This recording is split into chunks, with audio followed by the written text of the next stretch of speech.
So I expect to see a lot of that. Quarterback is, as he said, very capable. He's a good quarterback, but I think we need to force the issue. We need to get some pressure on him and take away the run game. I think that'll be big. Defensively, 4-3. That's been a staple of John Kelly over the years. We're going to see single back. I think we'll get cover two deep safeties, and then two backs. I think we're going to get cover three. So 5-6 man pressures. We'll get those. They're athletic on the back end. So we got to come to play tonight. And the Polar Bears will be playing without their best all-around player, and that's Dylan Hours, who leads the team in scoring. He's the leading rusher, and he's also the second leading receiver. So you take him out of the lineup, there's a big hole to fill. One of those guys hoping to fill one of those holes is Navon Jones, who had a couple of big catches in the game last week with Bridgeport, and I asked him exactly how that felt. It felt great. I just wanted to help the team out the best I could, get us all hyped up.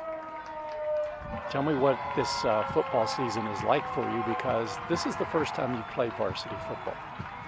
It's a journey. I just want to do the best I can and show everybody who I am. This matchup with University tonight is another big game for Fairmont. What are you looking for from this University team tonight? I think it's going to be a tough game. I think we could pull it out, though. Okay. That's Navon Jones of the Polar Bears, junior receiver, enjoying his first varsity football season, and had a big game last week against the Indians, scoring the first touchdown that tied the game, and then scored another one later on in that tight matchup with the Indians. We've had the coin toss, and we'll wait to see exactly how the Polar Bears are going to react. Now, I know that if Fairmont won the toss, it was going to defer. So most likely, Fairmont is going to be kicking off, because my guess is if University wins the toss, it is going to receive. University in its home uniforms, those are gold pants, scarlet jerseys, gold numbers, and gold helmets. The Polar Bears in the blue pants, white jerseys, white helmets. This was supposed to be that Armed Forces night that we saw celebrated in the Lewis County game, where they wore the camouflage uniforms. But John Kelly said, we're not wearing those uniforms because you can't see the numbers well enough, and we can't tell on the film exactly who's who. So the Polar Bears are facing a University team in numbers that we can see from here. So that's nice. Fairmont is going to get the football first, as the Hawks will be kicking off from right to left. They have a really good punter. That's one of the things that we'll see tonight. Now, he is not the kicker, but they have a sophomore punter. Stephen Gregg is his name. He was really good in warm-ups, and I've seen him on video too. He's a solid punter, averages about 40 yards per punt. You don't see that very often in high school. Doing the kicking, though, is going to be John Coleman. He's also a receiver for the Hawks, and he'll kick from right to left. Damani Johnson is back deep for the Polar Bears. And with Coleman kicking, you never know exactly where it's going to go. He kind of spreads the ball around. Let's see what he does now as he approaches the ball end over end short, and it's caught at the 25-yard line by Wilson, gets up to the 30, the 35, and stretches up to the 38-yard line. Tackled there by Logan Deal of the Hawks, and it's a 1st and 10 for the Polar Bears at the 38-yard line. Yeah, very important tonight, Jeff, to get that running game going. We need to help Brody out. We didn't do a great job of that last week, so I'd like to start that off tonight doing that. Big problem in the game last week was pass protection, as Whitehair was running for his life too many times, and that was the problem last year when the Polar Bears and the Hawks played in Fairmont. 1st down 10, Polar Bears from their own 38, and Whitehair back to pass, rolling to the left, looking downfield, has time, sends it over the middle, and the pass incomplete, intended for Navon Jones, a little over his head. As he was getting near the sidelines, he couldn't come up with it. It's 2nd and 10. Yeah, Brody stayed in the pocket as long as he could, and then he bought a little time to the left. Ball was a little bit up, but it was almost caught. 2nd down, 10 yards to go. Damani Johnson, the running back, he's playing in place of Dylan Hours on the offensive side for the Polar Bears. Jones is a wide out to the right side. 3 receivers to the left on a 2nd and 10. Whitehair Back to pass, far side of the field. He overthrows Jones again, incomplete, and it'll be 3rd down and 10. So Brody's had a couple of passes that were there, but he hasn't been able to connect so far. 0 for 2 passing, and the Polar Bears are in a 3rd down situation where they would desperately like to get 10 yards and keep this drive going. Yeah, got a little pressure from Niska, a 5'11" sophomore. 3 receivers to the left again. Fairmont on the near hash marks. 3rd down and 10, and the Hawks have jumped off sides. So they go with a hard count, and that's so far Fairmont's best play of the night. 5-yard penalty against the Hawks, and it will be 3rd down, 5 yards to go. Well, I guess you might as well just do it again. Get that second 5 and get a 1st down. That's still 10 yards. Polar Bears back to the line of scrimmage now. It's the 43 in their own territory. 3rd and 5, first possession of the game. Whitehair back to pass, steps up in the pocket. Now he's running with it. He'll get the 1st down if he gets to the sidelines, and he does. Out of bounds at the 50. It's a Polar Bear 1st down. Yeah, great job by Brody that time, recognizing the pressure. He stepped in the pocket, kept his eyes downfield, but there was nothing there, so he went ahead and pulled it, and positive gain. And knowing a little gain in that situation is enough to keep the drive going, and that's what he did. So the Polar Bears have 1st down, number 1, and have the ball at midfield. It's at the 50. 1st down and 10. 3 receivers left, 1 right. Up the middle to Damani Johnson, and Johnson sees a little running room and takes it inside the 45 down to about the 44-yard line. Yeah, that was encouraging, Jeff, that first play. Looked at the offensive line coming off. It looked like we had a hat on a hat. So that's very encouraging, and got a little movement on that run play. They set the ball back to the 45, so call it 2nd and 5 for Fairmont. Damani Johnson should see a lot of action tonight for the Polar Bears. He's a 5'10", 171-pound junior, and there he is again off the left side, and he takes it down to about the 41-yard line. Will be about 1-2 yards short of the 1st down. Yeah, and this commitment to the run game will pay off. It doesn't have to always be a big gain. That'll be just fine. We got a manageable 3rd down now. 2 yards to go for the 1st down. 3rd down and 2 after that 3-yard gain. Ball at the 42 in Hawks territory. Whitehair in the pistol formation. He has Johnson behind him. Play clock gives the Polar Bears plenty of time. It shows 18. First possession of the game here at University High School. Whitehair back to pass, looking over the middle. The pass is caught by Dinger at the 25. He's down to the 20, and he fumbles the football towards the goal line, and the Hawks have recovered at the 1-yard line. Hawks recover the fumble. They'll have it 1st and 10 at their own. They've set the ball at the 3, and that's where the Hawks will go. 1st down and 10. That's a 39-yard pass play with a fumble on the end of it, and the Hawks get it. Yeah, it was pretty well executed up to the fumble. We had blitz and we picked it up. It was good protection. Everything was well executed. We just got a hold of the football. The positive out of it is that the Hawks are deep in their own territory at their own 3-yard line. 10:15 to go here in the 1st quarter. University rushing a player off the field now. Their quarterback, Luke Hudson, loves to throw the ball. They've got a really big running back in Malik Lewis. He's almost 300 pounds. And Hudson is straight back to pass. Winds up, sends it downfield, and the pass is caught along the sidelines at about the 22-yard line by Ethan Jackson. And it'll be enough for a Hawks 1st down. It'll be a 19-yard pass play. Yeah, they run a corner route, really good protection by their offensive line, and he put the ball perfectly where it needed to be. So the Hawks have a little breathing room now out at the 22-yard line, and it'll be 1st down and 10 from there. They spread out the formation. Single running back behind the quarterback on this 1st and 10 play. Luke Hudson has thrown a number of interceptions this season. He's throwing downfield, and the pass is overthrown near midfield. That pass was intended for Khalil Lewis. Lewis is a kid they have a lot of hope for. He's a 6'2", 186-pound freshman. You know, in that play we got pressure. Richmond was there, and that affected the play. He couldn't step into the pass the way he wanted to. That's what we need to do consistently tonight. 2nd down and 10. Little windy here tonight at University. The wind not blowing necessarily from goal line to goal line, but a little across the field. And the Hawks now send 3 receivers to the left side. No score in this game. University with its first possession. 10:04 to go first quarter. Ball at the 22 in their own territory. Hudson, quick drop, sends it downfield, deflected and incomplete at the 40-yard line. Intended again for Lewis, but he couldn't hang on to it. It's 3rd down and 10. Yeah, we brought pressure. They had the right call on that time with a quick pass, but he threw a little too hard. Came out a little hard there, and he couldn't make the catch. So now it's 3rd down and 10. Football at the University 22. The Hawks have their 3 receivers to the left and 1 to the boundary on the right. Hudson in the pistol formation with his big back Malik Lewis behind him. Lewis 5'11", 294-pound running back. Polar Bears dig in along the front line on this 3rd and long for the Hawks.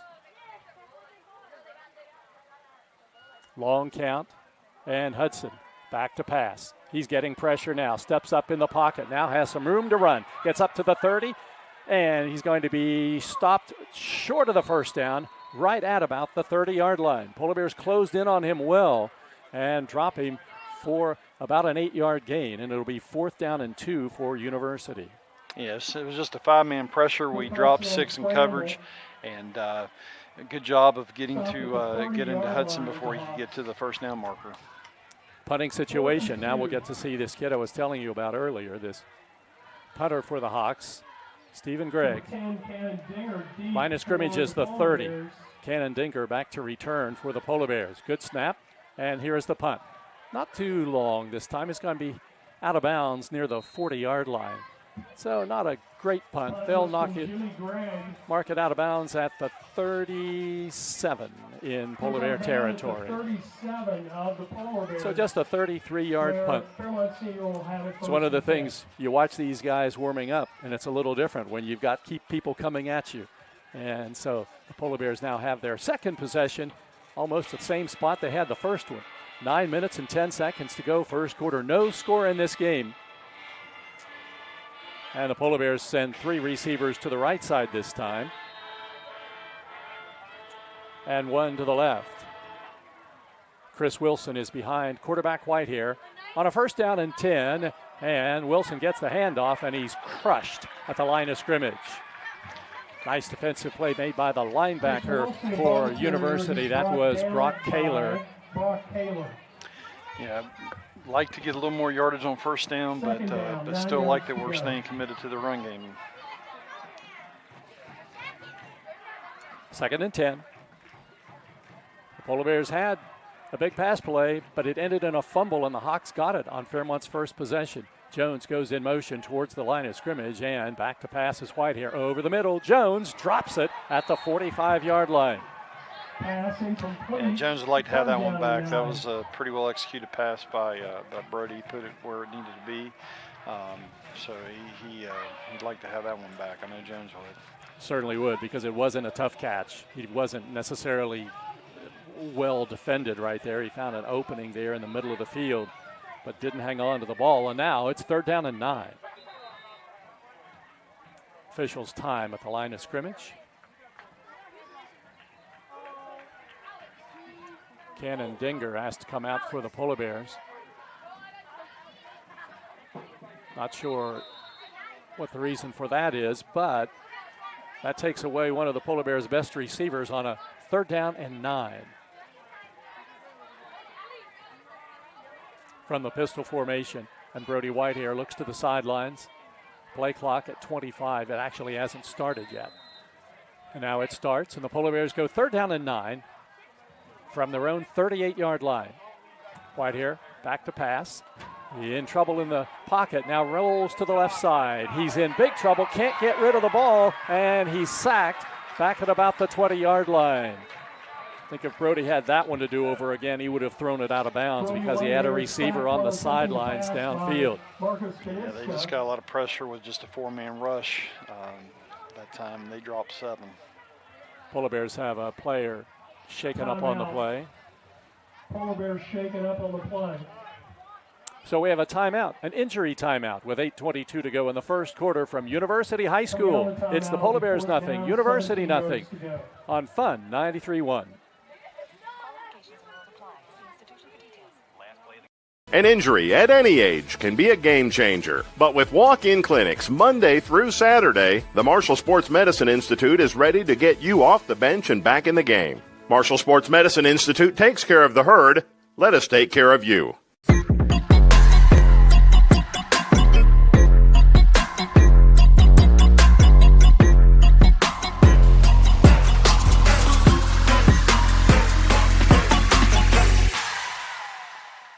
Since 1965, the team at City Construction has been an industry leader in all facets of construction, shaping the West Virginia landscape with some of the most recognizable commercial projects throughout the state. As one of the largest general contractors in north central West Virginia, our outstanding record of quality workmanship and personal service is here for your next project. Call our team of experts today. Give us the opportunity to design build your next project.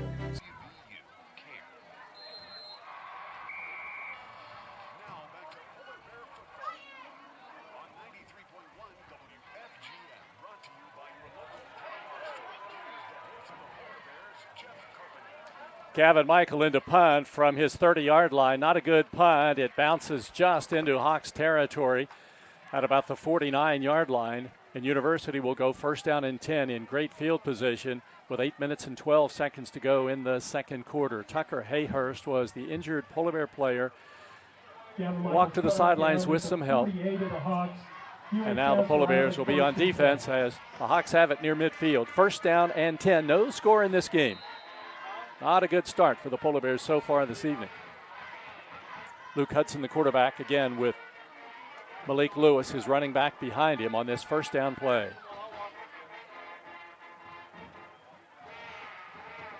And here is Hudson.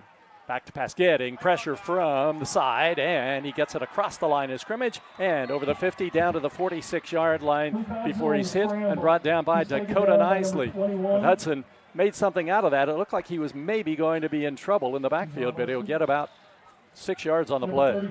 Yeah, got pressure with looked like a three-man rush, but Boda came with a delayed blitz, and that's a very effective tactic because the offensive line doesn't necessarily see that.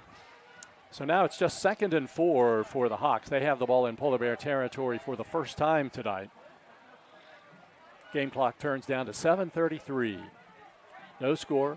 University 2-2. The Polar Bears 3-1. Hawks have two receivers to the right side now, and this time they hand it off to Malik Lewis, and Lewis rumbles forward, gets the first down, takes the ball to the 40-yard line. Arbogast in on the tackle for the Polar Bears. I missed the number on the initial contact. First down and 10 for the Hawks. So first down number 2 for University, but now they have the ball at the Fairmont 40.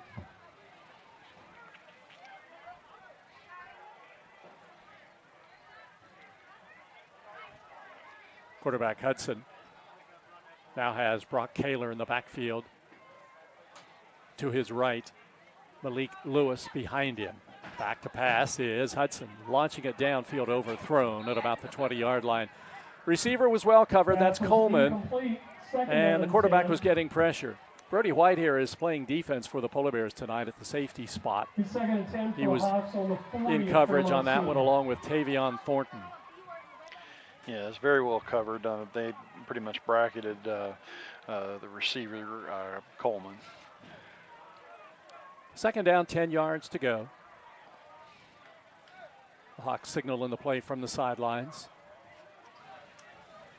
The days of running the play in from the sidelines are just about gone. Two receivers right, one to the left. Second and 10 from the Polar Bear 40. No score in this game. And the Hawks, Malik Lewis carries the ball down to the 35, tripped up by Nicely, but he takes it to the 34. So he has back-to-back 6-yard carries. Yeah, they're trying to kind of take a page out of Bridgeport's playbook and play a little big personnel. They've got two big backs in the game now. Third down and 4. University in 4-down territory, though, with the ball just inside the Fairmont 35, and they need to get it down to the Polar Bear 30.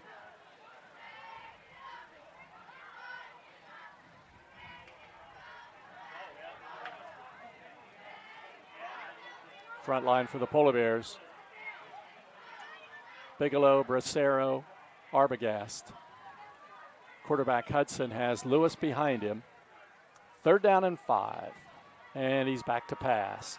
To the far side of the field, and the pass is caught by Jackson at the 30-yard line, and he's hit along the sidelines, but they say he's still in bounds, and he takes it inside the 10, the 5, and down to the 4-yard line. I thought that he had stepped out when Dinger hit him, but he didn't, and the Hawks have a first down now. The ball marked inside the 4-yard line, but call it at the 4 for University. Yeah, Jeff, that's a good example of what Coach Bartek talked about in the pregame about not letting that catch turn into a big gain, miss some tackles, and they had some yards after the catch. We got to eliminate that. First down and goal from the 4. Empty backfield now. Now Kaler comes back into the backfield, and Hudson's going to run with it. Hudson is hit at the 3 and driven back. Ball carrier Gavin Michael hit him first. Maybe gained a yard. It's going to be second down and goal to go. Negligible gain on the play. A gain of 1. Second and goal from the 3 now.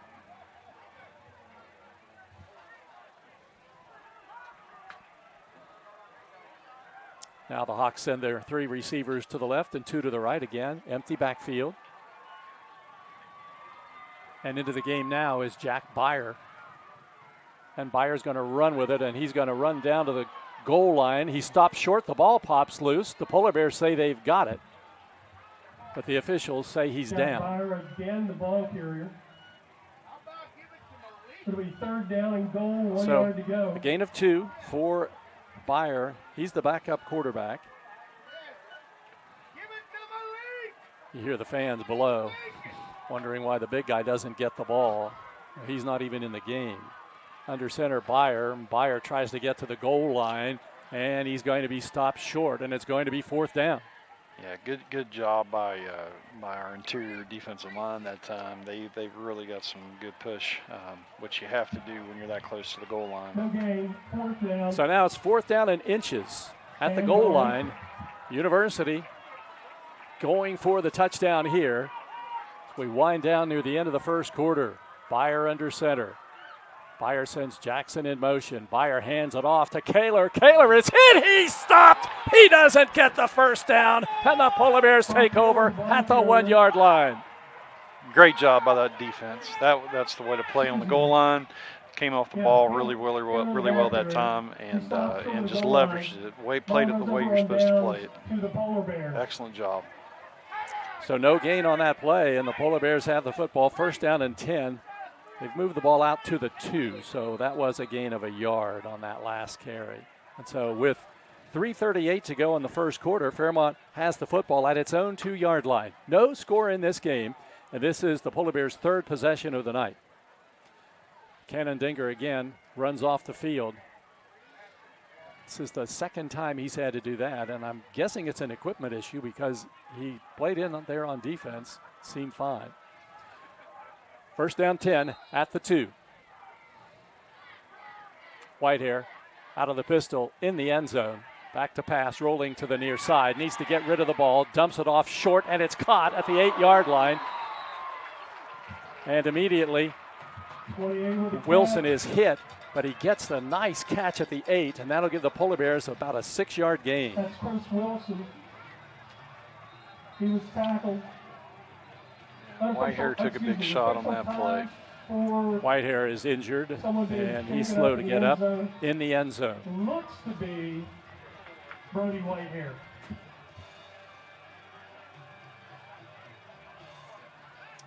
So Whitehair appears to be his hand, his right hand, that's bothering him, right wrist. That's what they're looking at now.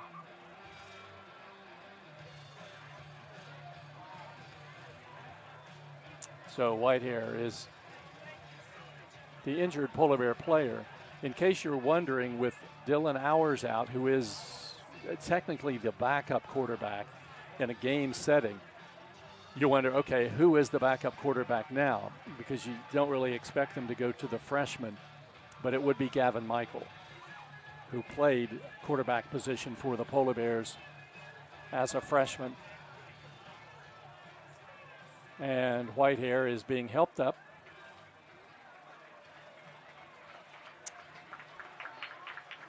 And Whitehair is going to head to the sidelines. It's his right hand, right wrist that's giving him the problem. And so that means Fairmont is going to be going with a new quarterback, at least for a while here.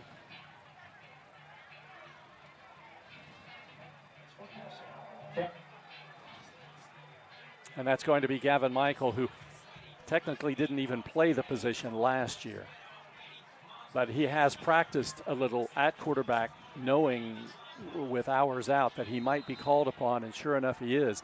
It's 2nd and 4 for the Polar Bears in their own territory at the 8-yard line. And Michael, there's a fumble on the exchange. The ball is loose, and I believe the Polar Bears might have recovered it. Let's see, the officials, yes, the Polar Bears, Trevor Bigelow, pounced on the ball. It looks like Whitehair's coming back. So a 3-yard gain for Wilson on the fumble. You expect things like that when you have a new quarterback in, especially one that hasn't played the position for a while. And now Whitehair back in. It's 3rd down and 1. Ball at the 11-yard line. Long count. Polar Bears trying to draw them off sides and get a first down the easy way. But this time University isn't budging. Whitehair takes the snap, and he gives it up the middle, and it is carried by Damani Johnson, and he dives up for the first down, up to the 13, and the Polar Bears keep the drive going with 2:42 to go in the first quarter. Yeah, sometimes it's little things on a play, and that time great awareness by Gavin Michael to get just enough on the blitzer coming off the edge to free up enough to get a first down. So Michael back at receiver, Whitehair back at quarterback. And Damani Johnson back at the running back spot for the Polar Bears. Whitehair back to pass, chased out of the pocket again, running to the near side, sends it towards the sidelines in the area of a receiver. And it's incomplete. Canfield was kind of in the area. So it's 2nd down and 10. It makes it really difficult on a quarterback when you're getting pressure with just the front four, and that's what University's doing right now. They're dropping 7, so not a lot of windows to throw the football. Cannon Dinger, who's been a yo-yo going in and out of the lineup, he's back in there now for the Polar Bears as a wide out to the right side. 2nd down and 10.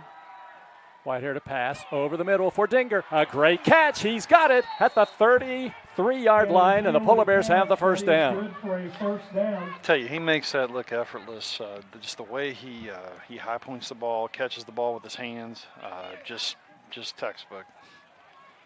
At the 34, a 21-yard pass play. The Polar Bears get first down number 3. 2 minutes to go in the first quarter. No score in this game. The Polar Bears just completed a goal line stand against the Hawks. Whitehair, quick pass far side, caught by Michael at the 35. He angles to the center of the field, the 45 up to the 50, into Hawks territory and down to about the 47-yard line. Nice play for the Polar Bears. He's going to get 19 yards and another first down. Yeah, I like the call by Mark Sampson. That was a good call to slow them down a little bit with their pass rush. We need to complete some of those passes to keep them from rushing up the field so hard. 80 passing yards. This time the ball is handed off up the middle, and that was Chris Wilson. Wilson takes the football inside the 45 and down to about the 43-yard line. Nice gain, though, for Wilson. He's going to get about 2nd down, 6 yards. 4 yards on the play. Ball down at the Hawks 42. In University territory, 2nd down, 6 at the Hawks 42-yard line. Johnson back in as the running back behind Whitehair. And Brody is back to pass. Quick pass, slanting over the middle, intended for Canfield. He can't hang on to it. Absorbed a big hit right after the ball hit him. And it's going to be 3rd down and 6 for the Polar Bears. 23, Logan Canfield. That's incomplete. Sorry, Jeff. 3rd down, 6 to go for the Polar Bears now. Football's in the center of the field as Fairmont moves from left to right.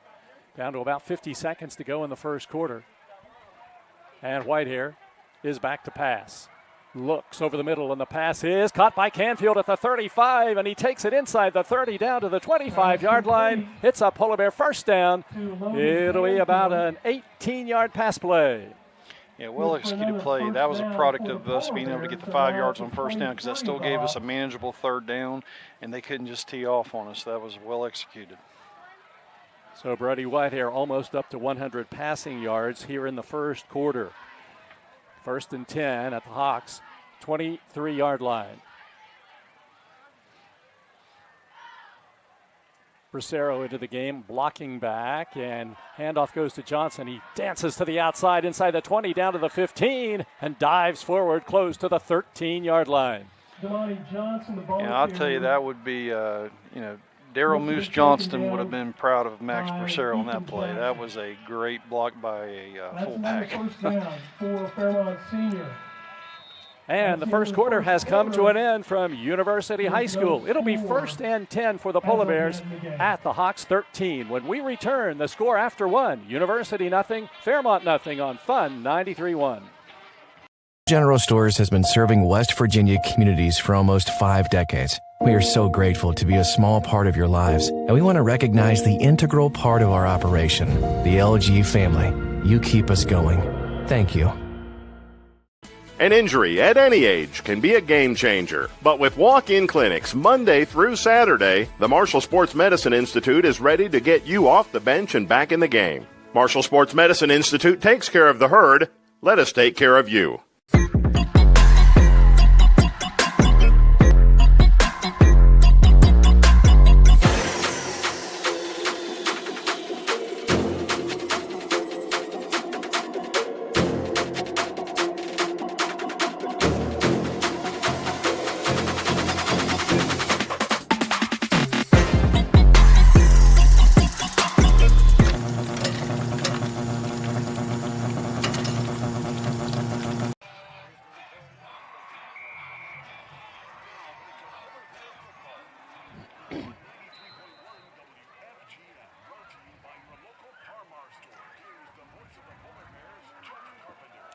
The Polar Bears with the ball, 1st down and 10 at the Hawks 13-yard line. Handoff goes to Damani Johnson. He'll take it to the 11, a gain of 2. Yeah, Jeff, I really like what we're doing to help Brody on this drive. There's 3 things. We're running the football, quick screen game, and the quick pass game. I think those 3 things are really helping this drive, helping Brody out.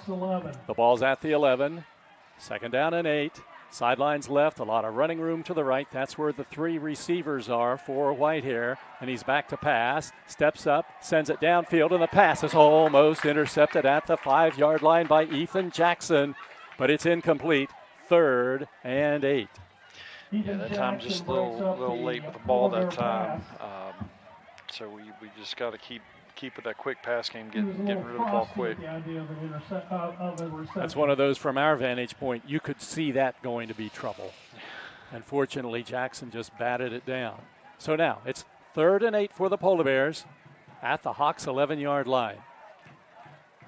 Whitehair is back to pass. He has time. Now runs to the right side towards the sidelines. Directs his receivers. Now he runs with it inside the 10 and goes out of bounds on the far side of the field at about the 6 or 7-yard line. Pretty good protection. They cover it real well. Not a lot of windows down here in the red zone. So pretty good decision by Brody just to get some positive yards. Now we got a decision at 4th down. 3 yards to go. So that'll be a 5-yard gain for Whitehair. 4th down and 3. Polar Bears extra point kicker has tried 1 field goal and missed it. So Fairmont is going for it. 4th down and 3 at the Hawks 6-yard line. 3 receivers to the right side. Whitehair up under center this time. And there's a flag at the line of scrimmage. And the Hawks are offsides. And the Polar Bears are going to get the first down on the offsides penalty. That'll take the ball down to the 3-yard line.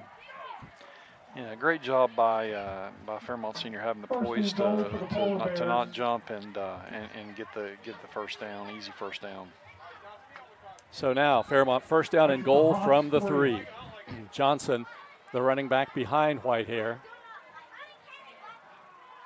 Brody in the pistol formation. First down and goal. Whitehair, option, pitches it to Johnson, throws it behind him, and the ball bounces out of bounds at the 7-yard line. That was not well executed, and it's going to be second and goal from about the 6-yard line. Yeah, when you're running option, you got to have the pitch relationship. We're running to the boundary, so it's short side of the field, and they didn't have that relationship. They were a little too close to each other. So now it's going to be second down and goal to go for the Polar Bears. Ball back at about the 7-yard line. Whitehair in the pistol formation, and he wants to pass. He's chased out of the pocket, running towards the near side. He has running room, heads towards the goal line, down to the 5, dives close to the end zone, but he's going to be marked just short at the 2-yard line. And it's going to be third down and goal for the Polar Bears from the Hawks 2. He'll get 5 yards on that carry. And just as University on its last possession got down close, then struggled, Polar Bears in the same situation. Third and goal at the 2. Fairmont was able to keep the Hawks out of the end zone. Fairmont hopes that University can't turn the tables on them. 2 receivers to the right. Bracero blocking back in the backfield, and Gavin Michael lines up as a receiver to the left now. Here's Whitehair sending Michael in motion, and there's the handoff to Johnson. Johnson fights his way down close to the 1-yard line, but he's going to be short, and it's going to be fourth down and goal to go from the 1. And what will the Polar Bears decide to do here? Doesn't look like anybody's coming on the field now, so it looks like we might be going for it. This would be just like an extra point. So if you decided to kick a field goal, there wouldn't be much difference. Polar Bears might be just taking time to call a timeout here because they're taking lots of time on the sidelines, but the play clock is still at 16, so they would still have time if they decide to do it. But I think they're going to let time run out. Nope, they come to the line of scrimmage. Play clock down to 6. Fourth down and goal to go for the Polar Bears. Play clock at 2. And now they're going to call the timeout we thought they would call. Timeout on the field, 10:02 to go. Second quarter, Hawks nothing, Polar Bears nothing on 93.1 WFGM. An injury at any age can be a game changer. But with walk-in clinics Monday through Saturday, the Marshall Sports Medicine Institute is ready to get you off the bench and back in the game. Marshall Sports Medicine Institute takes care of the herd. Let us take care of you.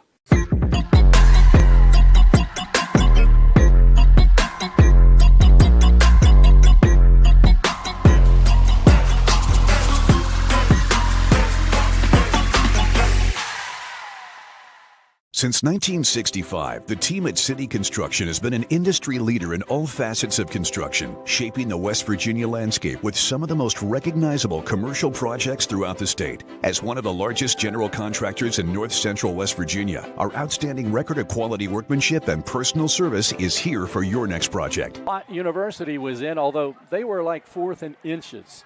The Polar Bears have the full yard to get, and we'll see what Fairmont decides to do here. Bracero, a blocking back.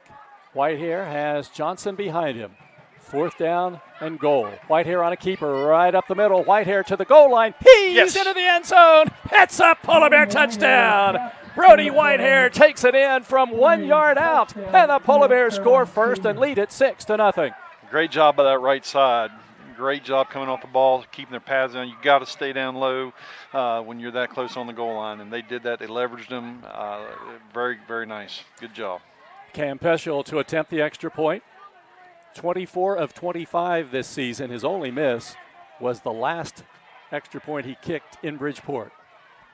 Fairmont late getting a player in. That's Deshaun Floyd, who will be along the line for the Polar Bears. They have plenty of time, though. The play clock hasn't even started. And Peschel ready to kick. Canfield to hold.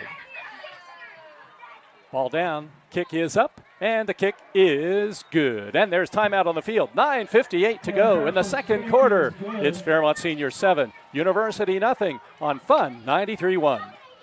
Fairmont Senior leads 7-0. Here at the Cracker Barrel, home-style food and great value go hand in hand, with favorites like slow-simmered chicken and dumplings starting at $7.99, or perfectly golden fluffy buttermilk pancakes with your own bottle of warm syrup. Come fill up on favorites without emptying your wallet. Cracker Barrel. Take care now.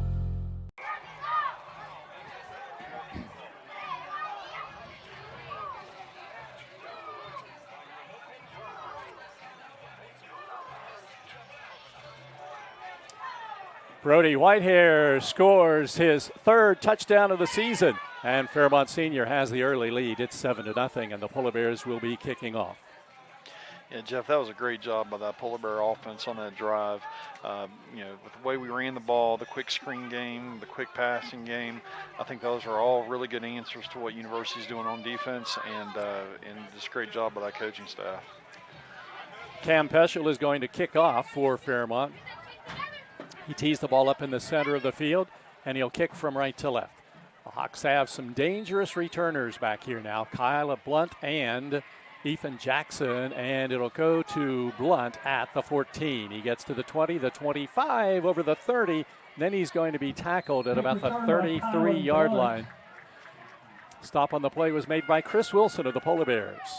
Okay, tackle made by number 14, Gavin Michael. So University has the football, trailing 7-0. Their quarterback is Luke Hudson. He has completed 2 of 5 passes tonight for 45 yards. Brody Whitehair, on the other hand, has completed 6 of 11 for 98. Here come the Hawks now up to the line of scrimmage. 3 receivers wide to the left. Pistol formation for Hudson. He wants to pass. He's getting some pressure, forced to the sidelines. On the run, little pass near side over the head of Malik Lewis, incomplete. Hudson's pass incomplete. He got pressure from Bracero that play. Bracero made an inside move on the tackle and forced him to roll outside, and then he couldn't complete the pass. Fairmont has Gavin Michael now, who's the utility man for this team. He's back playing where Brody Whitehair had played. Whitehair not playing both ways now with that injured hand. And it's going to be 2nd down and 10 for the Hawks. The ball at the 33-yard line. Again, 3 receivers to the left side. Hudson looking at a possible blitz. He's back to pass, getting pressure, jumps out of the pocket, now heads to the sidelines. Michael bumps him out of bounds at about the 40. He'll be short of the first down. I guess that was maybe a little more than a bump. Yeah, we're bringing a little pressure now. The thing we have to be careful about, though, especially for man coverage, is that right there where he takes off and he runs. So he's a very capable runner, so we have to have eyes on him too. Luke Hudson, good size. He's 6'3", 180. He's a senior. He played against the Polar Bears last year in that game at East West Stadium. The Hawks won 19-14. 3rd down, 3 yards to go. The ball at the 40-yard line in University territory.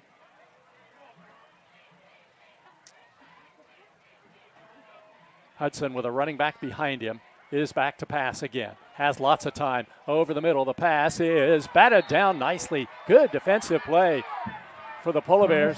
That was Damani Johnson who batted the ball away from the intended receiver. That was Khalil Lewis. So it's 4th down and 3 for the Hawks.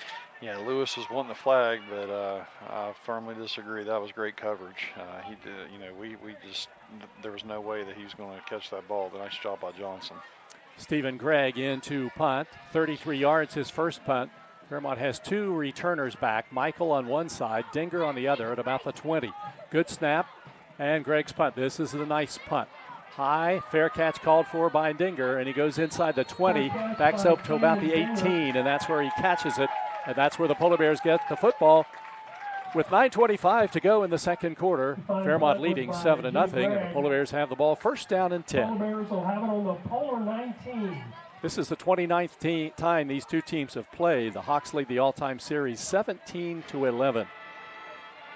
The Hawks' longest winning streak in the series was 8 games. That came from a span of time from 1998 to 2005.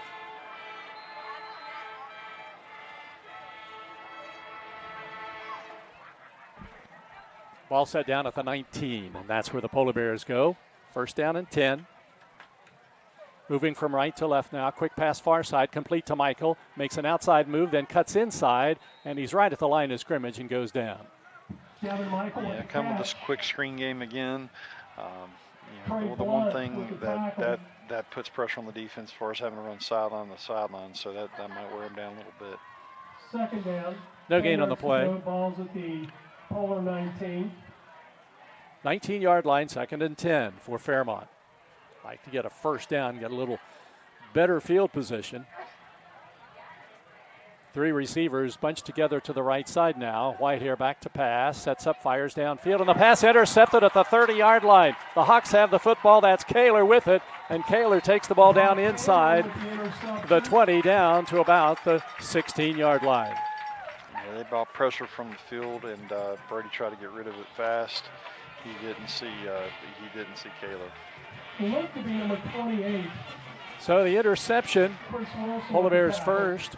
Turnover of the night comes with 8:40 to go in the second quarter. The Hawks have the ball now, but in great field position, trailing Fairmont 7-0. Fairmont senior 16 For Brody Whitehair. That's his 5th interception of the season. His counterpart tonight, Luke Hudson, came into this game with 7. But so far, Hudson hasn't thrown one. First down, 10 yards to go for the Hawks. Moving from left to right. With 8:40 to go in the half, trailing the Polar Bears 7-0. Hudson is in the pistol formation.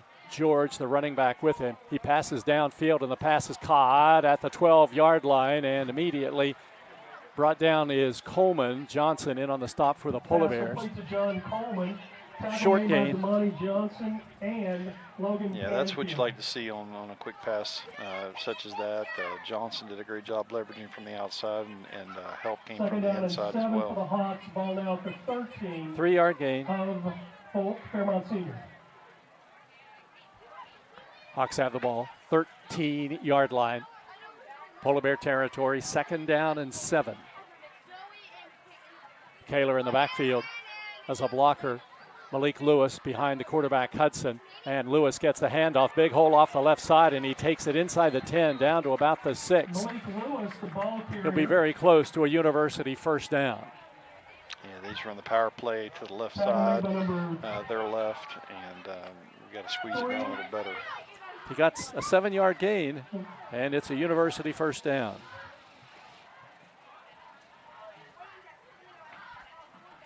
So the Hawks threatening now to tie this game, have the football in the center of the field at the 6. They've been here before, though, and were turned away by the Polar Bears. But now they have Lewis in the game as a runner. They didn't have him in the game in the goal line situation the last time. They hand it to Lewis. Lewis up the middle, dives inside the 5, tries to stretch the ball down to the 4, but the officials won't give him that much. It'll be a gain of a yard. Second and goal from the 5-yard line. Yeah, Canfield makes the stop. Great play by Canfield.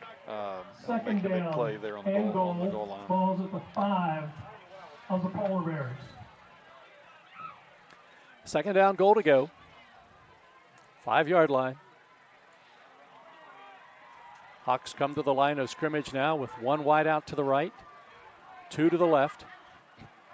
They have Malik Lewis as a blocking back now, and Kaler as the running back behind Luke Hudson. Handoff goes to Kaler. Kaler hit at the line of scrimmage, then fights his way forward down to about the 3-yard line, and then he's run down hard. Maybe not even giving him that much field forward progress down to about the 4, and it's going to be 3rd and goal from the 4-yard line. Michael makes the stop for the Polar Bears. Yeah, Jeff, really like our pad level, how we're playing inside the 5-yard line. That's the way you need to play. Also like that our corners are able to play really tight coverage down here. We have a timeout with 6:16 to go, second quarter. Fairmont 7, University nothing on Fun 93-1. Just a 30. National Bank, where you can purchase or refinance your home with the no down payment champion mortgage. No down payment, no private mortgage insurance, no kidding. Visit your local branch to get started today. City National Bank, member FDIC, equal housing lender. To learn more, log on to mortgage.bankatcity.com.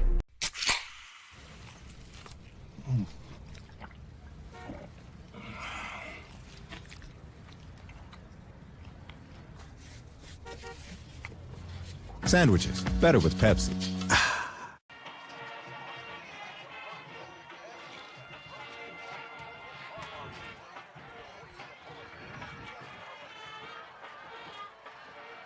The Hawks with the football at their 5-yard line. It's 3rd down, goal to go from there. 6:16 to go in the half, and the Polar Bears lead 7-0. The Hawks have Malik Lewis as a blocker. Brock Kaler as a running back behind Hudson on this 3rd down play. Handoff goes to Kaler again, and Kaler takes it down to about the 3. He's hit there. Canfield and Michael in on the tackle, and it's going to be 4th and goal for University. Yeah, it's decision time. It looks like they're bringing some new personnel on the field. Let's see what they do here. Ball is inside the 3, but it'll be a 2-yard gain for Kaler, and it looks like the Hawks are going to try a field goal. That's what they're doing. Ball will be marked down at the 10-yard line. It'll be a 20-yard attempt for the left-footed kicker. That's John Coleman. Good snap, ball down. The kick is up, and the kick is good. And there's timeout on the field with 5:26 to go in the second quarter. It's Fairmont Senior 7, University 3 on Fun 93-1. 1965, the team at City Construction has been an industry leader in all facets of construction, shaping the West Virginia landscape with some of the most recognizable commercial projects throughout the state. As one of the largest general contractors in north central West Virginia, our outstanding record of quality workmanship and personal service is here for your next project. Call our team of experts today. Give us the opportunity to design build your next project. City Construction Company, West Virginia proud since 1965.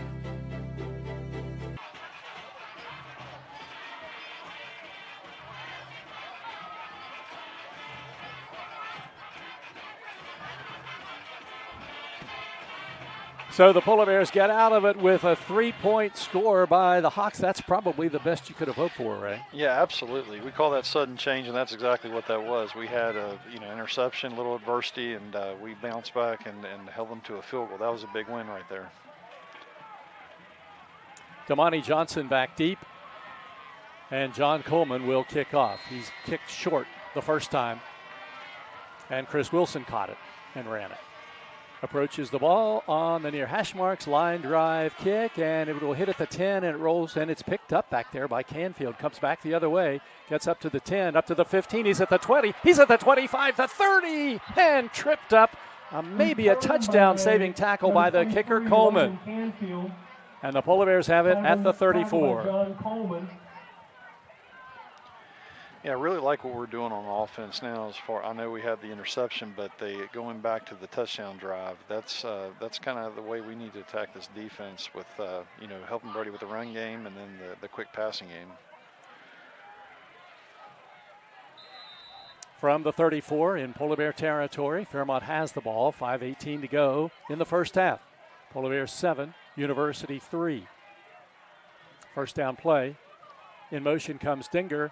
And Whitehair rolling to the right, looking to pass. Now runs with it. He gets back to the line of scrimmage. There's a flag. Takes it to the 35 and up to the 37-yard line. But a flag was thrown in the Polar Bear backfield. That's going to be a holding penalty and be 10 yards from the line of scrimmage. Yeah, anytime you have a lateral blocking situation like that, you have to really move your feet and keep keep yourself in front of the defensive lineman, and I think that's probably what happened. We got our hands outside the frame. Holding is the call from the 34. Should take the ball back to the 24-yard line.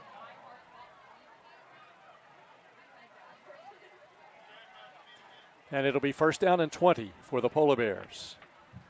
First and 20 now for the Polar Bears. Clock turns inside 5:05 to go. On the Polar 24.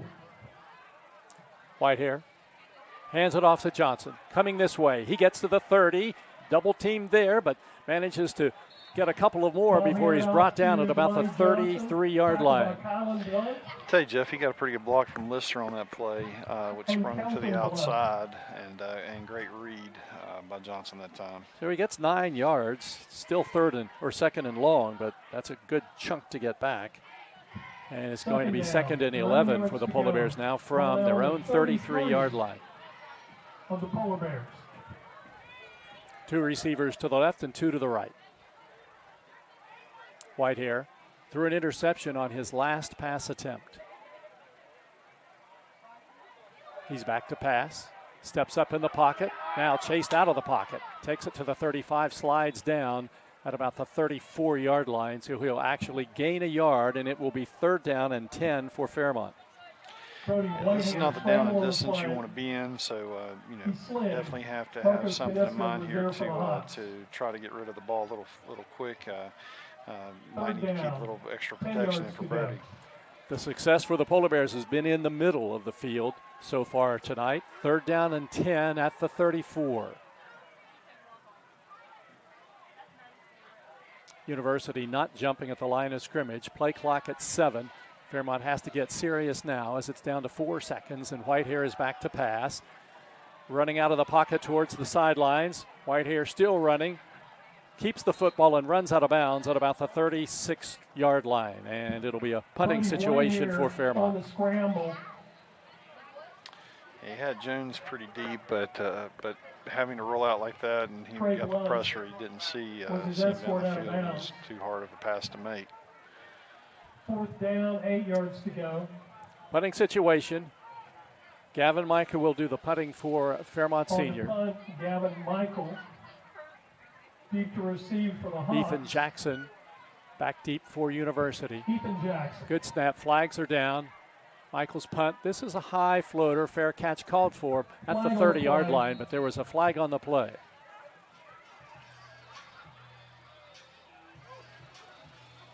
This will be a line of scrimmage penalty. False start called against the Polar Bears. And the Hawks will have Fairmont punt it again. Illegal formation, offense. 5-yard penalty, repeat fourth down. So the Polar Bears will punt again. That'll take the ball back inside the 35. Down to the 31-yard line. And Michael will do it again. Again, Jackson is back deep. He stands at about his 40.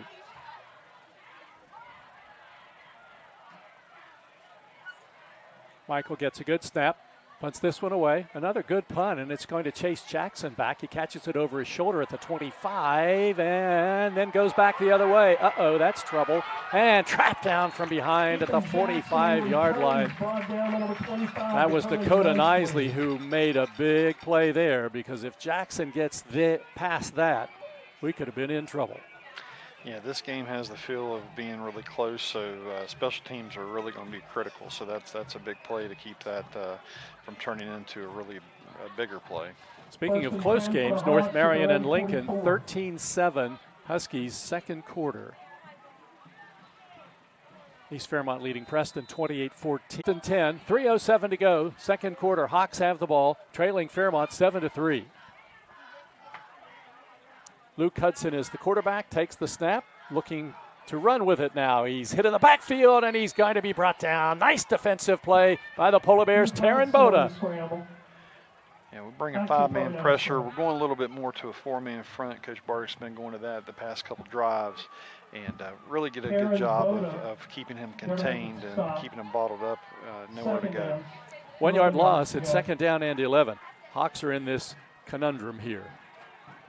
They would like to go down and score, but if they don't score, they don't want Fairmont to get the ball back. So the clock is turning down to 2.5 minutes to go here in the first half. University at its 43, 2nd and 11 for Luke Hudson. And Hudson wants to throw, getting pressure. Sends it back the other way. Lewis catches it. Lewis breaks free along the sidelines and is tripped up at about the 40-yard line by the Polar Bears' Brody Whitehair. And it's a University first down in Fairmont territory at the 39-yard line. Yeah, that's a big man with a football. We definitely want to keep out of those situations. That is an 18-yard pass play.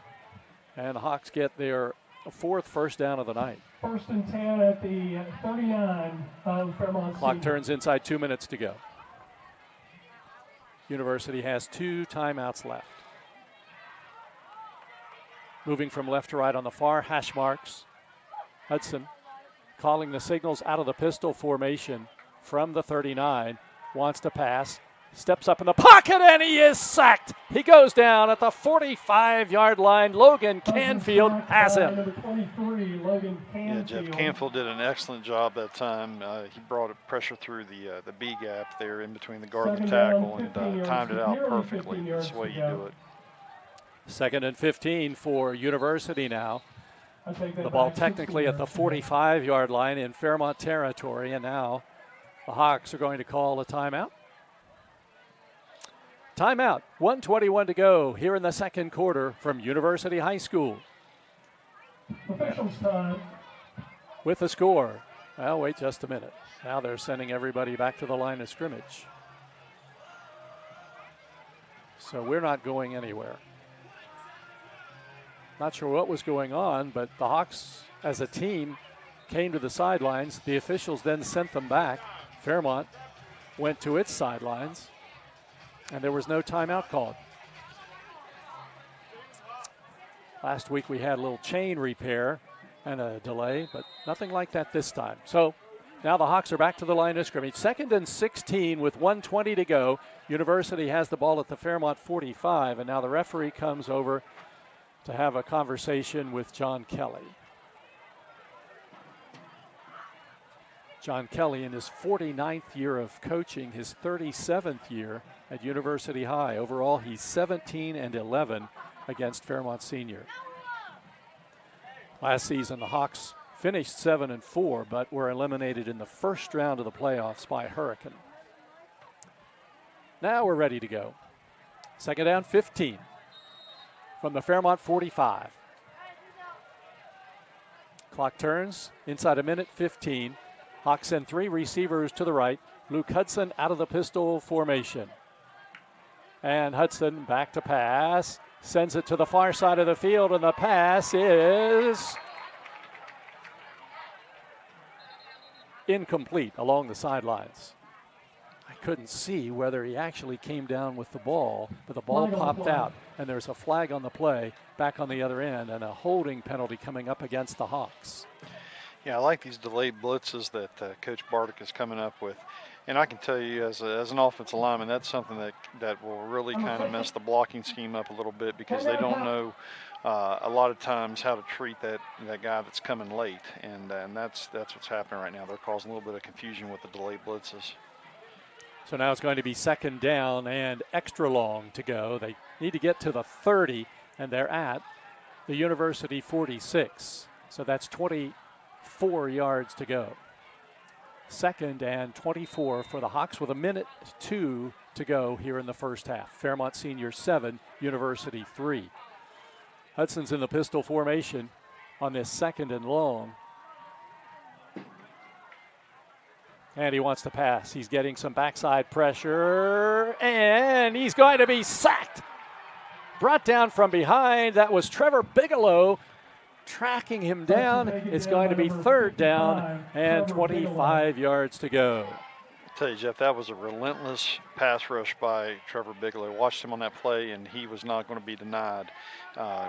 Great technique. Got up underneath the tackle and just kept bending around him, and just kept going until he got there. Nice job.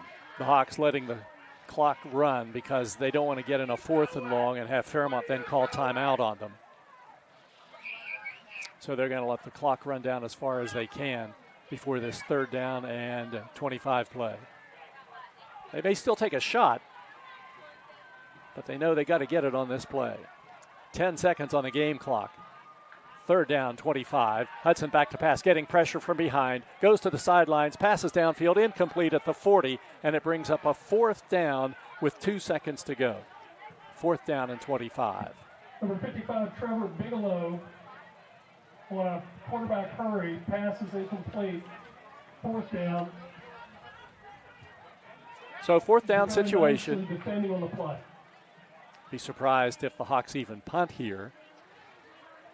All you'd have to do is catch the ball and run around for a few seconds and let time run out. Now the Polar Bears, or we have an official's time, but there is actually timeout this time. 2 seconds to go, first half. Fairmont 7, University 3 on Fun 93.1.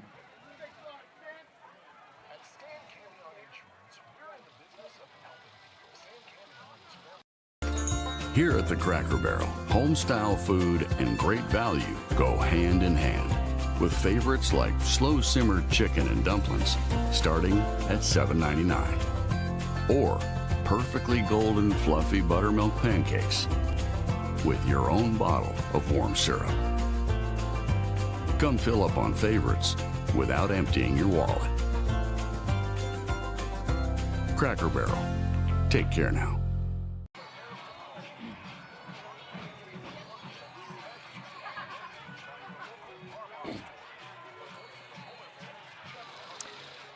University in punt formation with 2 seconds to go in the first half. The punter is Stephen Gregg. See if he actually does punt. It's 4th and 25. Takes it, and yes, he is punting. There's a flag down. His punt goes downfield and sails out of bounds. Flag on the play, though, and time runs out. Flag on the play. Wait for the call from the referee. If the penalty is not declined, there would still need to be an untimed down and one more play.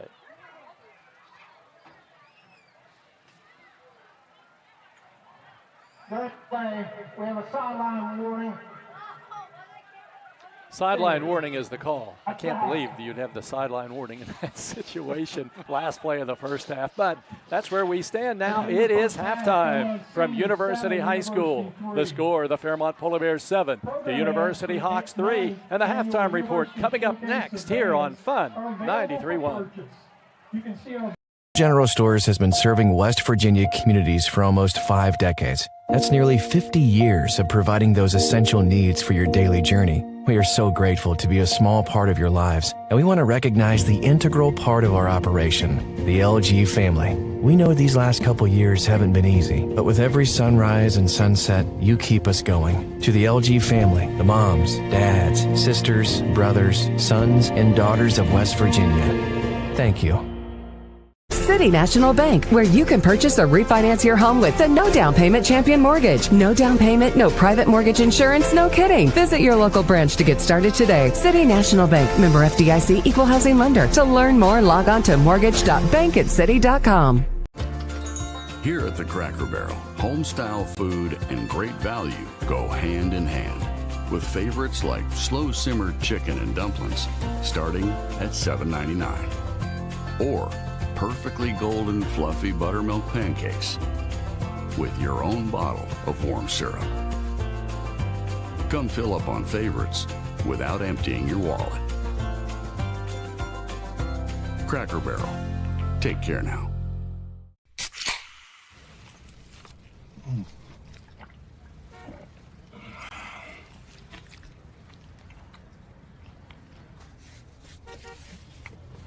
Sandwiches, better with Pepsi. You have a goal. You know what you want. Start Start with us. New River Community and Technical College, your community college. Take classes online or in a classroom in Beaver, Lewisburg, Summersville, or Princeton, or step outside the classroom in one of our technical or health programs. Find flexible and affordable options to help you reach your goal. It's closer than you think when you start with us. New River Community and Technical College. Apply today.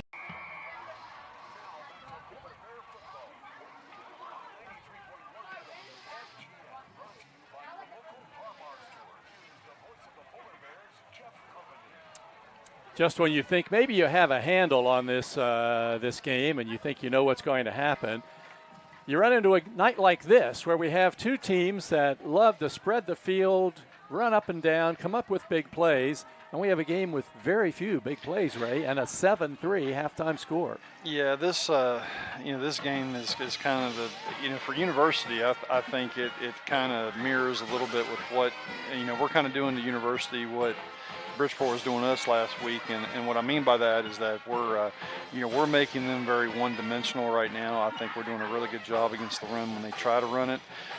So I think if we continue to do that, that's going to pay off here in the second half. I like the one touchdown drive that we had. I like that we started to run the ball a little better. We don't have to run it for 300 yards this half, but we need to have some consistency, some semblance of a running game, and that will help out. I also like how we're helping Brody out with the screen game and the quick game, because they have gotten some pressure with a four-man rush, so we've got to continue to do that.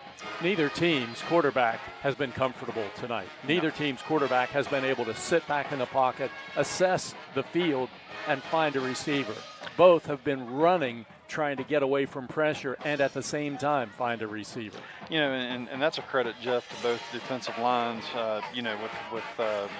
With both our defensive line and their defensive line, you notice they're getting a lot of pressure just with the defensive lineman rushing. And when you do that, you have back there quarterback. It makes it really difficult. Fairmont had a really scary situation in the first half when quarterback Brody Whitehair went down and really seemed to be in pain in his right wrist, right hand, but he was only gone for one play. He's turned out to be a pretty tough kid at quarterback. Yeah, absolutely. I mean, I know I touched on it last week, and I still say it this week. I mean, he has shown me a lot as far as his heart, his toughness. And, like we said last week, it's not easy. If it was, I mean, everybody, of course, wants to play quarterback, but nobody wants to sit back there and have, a defensive lineman breathing, coming down your neck and just, teeing off on you. And that was happening some last week. And credit to Brody. He stands in there, and, he's not afraid of anybody coming to, getting pressure on him. I mean, he stays in there. I think that's one of the things that, for those of us who watch football a lot, you have such a totally different perspective than those who play it. And you're downfield level. The game doesn't look anything like it does from the bleachers. Right. And when you have guys coming at you, you can't see like we can, where you can say, oh, there's a receiver. How come he didn't see that receiver downfield? Well, he's blocked by defenders coming right at him. And that's a great point, Jeff, because I go back to the one play that I said that there was somebody open, but Brody was running for his life. So it's not like you have your eyes. I mean, I think he does a great job of keeping his eyes downfield, but there's times where when you're running and it's really hard to see the whole field when you're running, you're on the move, and that was what was happening on that play. But I think we'll settle down in the second half. We just have to. I think we continue to run the football a little bit, and I think if we can do that, again, we don't have to have big gains, but we need to have positive gains so we can say, the one time that we had the third down, we didn't get anything. We had a 5-yard gain on first down, didn't have anything on second down, but then on third down it was 3rd and 5, and we had a very manageable situation. And I think as long as we continue to do that, we don't want to be in the 3rd and 10s. We don't want to be in that because that kind of limits your playbook. We want to be in the 3rd and 5s, 3rd and 4s, and if we can do that, I think we're going to be in good shape this half. One of the things that we did mention, but probably should be mentioned again, is the play of the defense, because essentially 2 goal line stands against University, and in those 2 goal line stands, they end up with 3 points. They had it 4th down and goal to go from the 1 inch line pretty much the first time. and the second time inside the 2, and still couldn't get the ball in the end zone. Yeah, again, Jeff, a lot of credit to that defensive line. You know, when you go to the goal line, you have to play with excellent leverage and play pad level, and I mentioned that in the first half. That's what they're doing, and, you know, in doing that, and you notice back there, they've got some pretty big backs back there, right? The one kid's, I think, 290 at least, and then the other back is a big back as well. So I think for us to be able to limit them and not allow them to score in the red zone, especially, you know, inside the 5-yard line, that was a huge win for us in that situation. To limit them to a field goal was really big. We're used to Brody Whitehair, and certainly his stats have been impressive. But this University quarterback has been even more prolific as a passer than Whitehair has been. Coming into this game, he had thrown for over 1,100 yards. Coming into this game for Fairmont Senior, Whitehair had thrown for 955. So both of these guys throw the ball like crazy. But you take a look at the difference between the two, and it's pretty much been borne out tonight. Whitehair has completed 61% of his passes, and on the other side, the UHS quarterback has completed 50% of his. So you take a look at the stats in this game tonight, and that's pretty much the way both of the quarterbacks have thrown the ball. The only difference is Luke Hudson has a tendency to throw the interception. He hasn't done it. Whitehair doesn't throw that many of them, but he has tossed one interception. Well, and I think another thing that can't be overlooked, you know, as far as how we're playing defensively and the luxury we have with our defensive backs. I mean, they have a very athletic defensive backfield, but we do as well. And I think one of the things that's creating some problems for Hudson is that we have the ability to play press man and be up in their face, and that makes it very hard to get off the line of scrimmage. And, you know, we're willing to do that. That means we're taking some chances with that, but we feel confident in our secondary, and as well we should, because we have a very good secondary. I'm very confident in them. Well, I'm going to take my chances when we come back from the next break, because we get to talk about the Mountaineers win over the Pitt Panthers, and we get the real inside information here because we have Zach Stad with us. And we'll talk about that as halftime continues from University with the score. Fairmont Senior 7, the University Hawks 3 on Fun 93.1.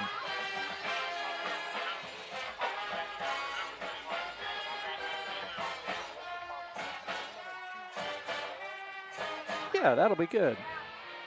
Thank you. You're very professional tonight. After being late, you were early and then you were late. I don't know what's. Yeah, I don't know where you got that, but you're all. Yeah, I don't know. Your mind is on the after game activity. Oh, so you're just upset. Custom arrangements are by Johannes McNamara, and drill design is by Eric Stats. Okay, good.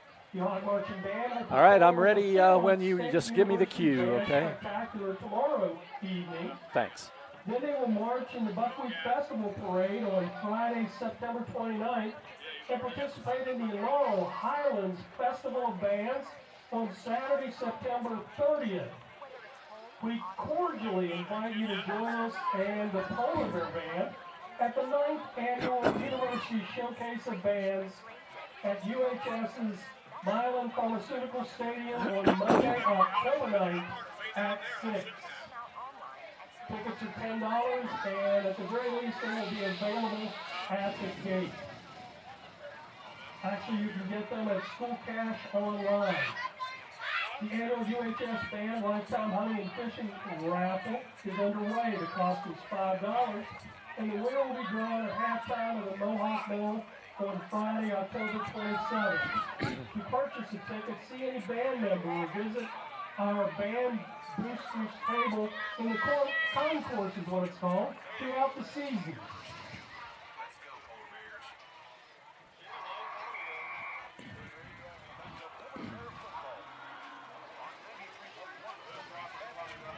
Please visit the concession stand, which offers gluten-free options, and it's fully stocked with hamburgers, It's halftime. We're at University High School, and the Polar Bears and the Hawks are locked up in a good one. Fairmont Senior leads it 7-3. And with me, as always, at halftime, all smiles, is Ray Frazier, who had a big Saturday last week. And Ray, tell me what your thoughts were after that one went into the books. Yeah, just it's a great day. You know, that game was everything you'd want to see in a big rivalry game, and you know, just really proud of the way we played, and you know, just it was just a great day. There's no other way to say it. Give me a little insight into your thinking, because you've got so much on your mind when you're watching a game like that. I mean, you certainly are interested in the game, but you've got a son who's playing a key role in it. And early in the game, Mountaineers' second possession, the starting quarterback goes out in the biggest game of the year so far. What's going through your mind at that point? Well, I mean, obviously a lot of adversity. I mean, that's not the way you script it, but I can tell you that you know, they have, you know, full confidence in both quarterbacks. They really you know, believe in both of them, and they both have the same skill sets as far as being able to run the offense. So you know, credit to Nico. He did an excellent job coming in a very tough situation. You know, I was at the game last year in Oklahoma State when he had to come in a very difficult situation also, and so he's very well equipped to do that, and he did an excellent job coming in. So Garrett Green is the Mountaineers starting quarterback who was injured. I know that the center and the quarterback have to have a pretty good relationship. What is Zach's relationship with Garrett? Oh, they're very close. I mean, you know, that's the thing. I mean, and the thing is, you know, a lot of people, you know, wonder about that when, you know, those situations happen. But, you know, I can tell you, you know, as a former center, I mean, you know, every day that's the first thing you work on, center quarterback exchange, as far as the ball handling. I mean, if you're, you know, talking about that, you know, and they get snaps with all the quarterbacks. That's you know, that's pretty standard protocol, and so they're used to working with each other. And so, you know, when something like that happens, you know, they really don't miss a beat. They call Garrett Green a high-energy kind of a guy, a good teammate. You've spent time with him personally. What would how would you describe his personality? Oh, very just as advertised. I mean, he, you know, and I think the thing with Garrett is you watched last week.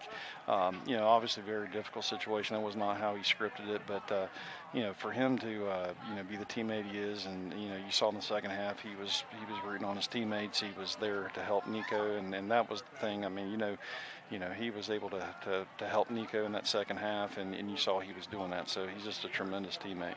Okay, now this is my last question, and it's another personal question. You're sitting there at the end of this game, one that's kept you on the edge of your seat for the entire night. The game is finally over. The Country Roads is being sung.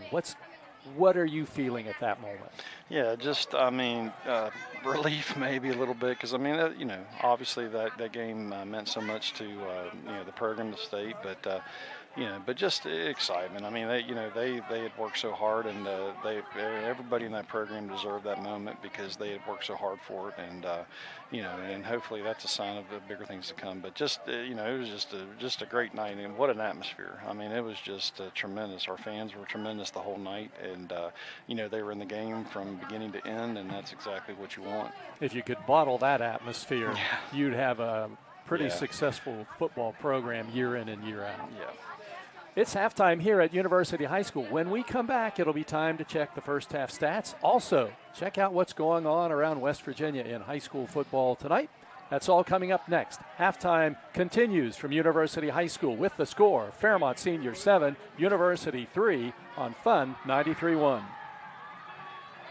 General Stores has been serving West Virginia communities for almost 5 decades. We are so grateful to be a small part of your lives, and we want to recognize the integral part of our operation, the LG family. You keep us going. Thank you. An injury at any age can be a game changer. But with walk-in clinics Monday through Saturday, the Marshall Sports Medicine Institute is ready to get you off the bench and back in the game. Marshall Sports Medicine Institute takes care of the herd. Let us take care of you.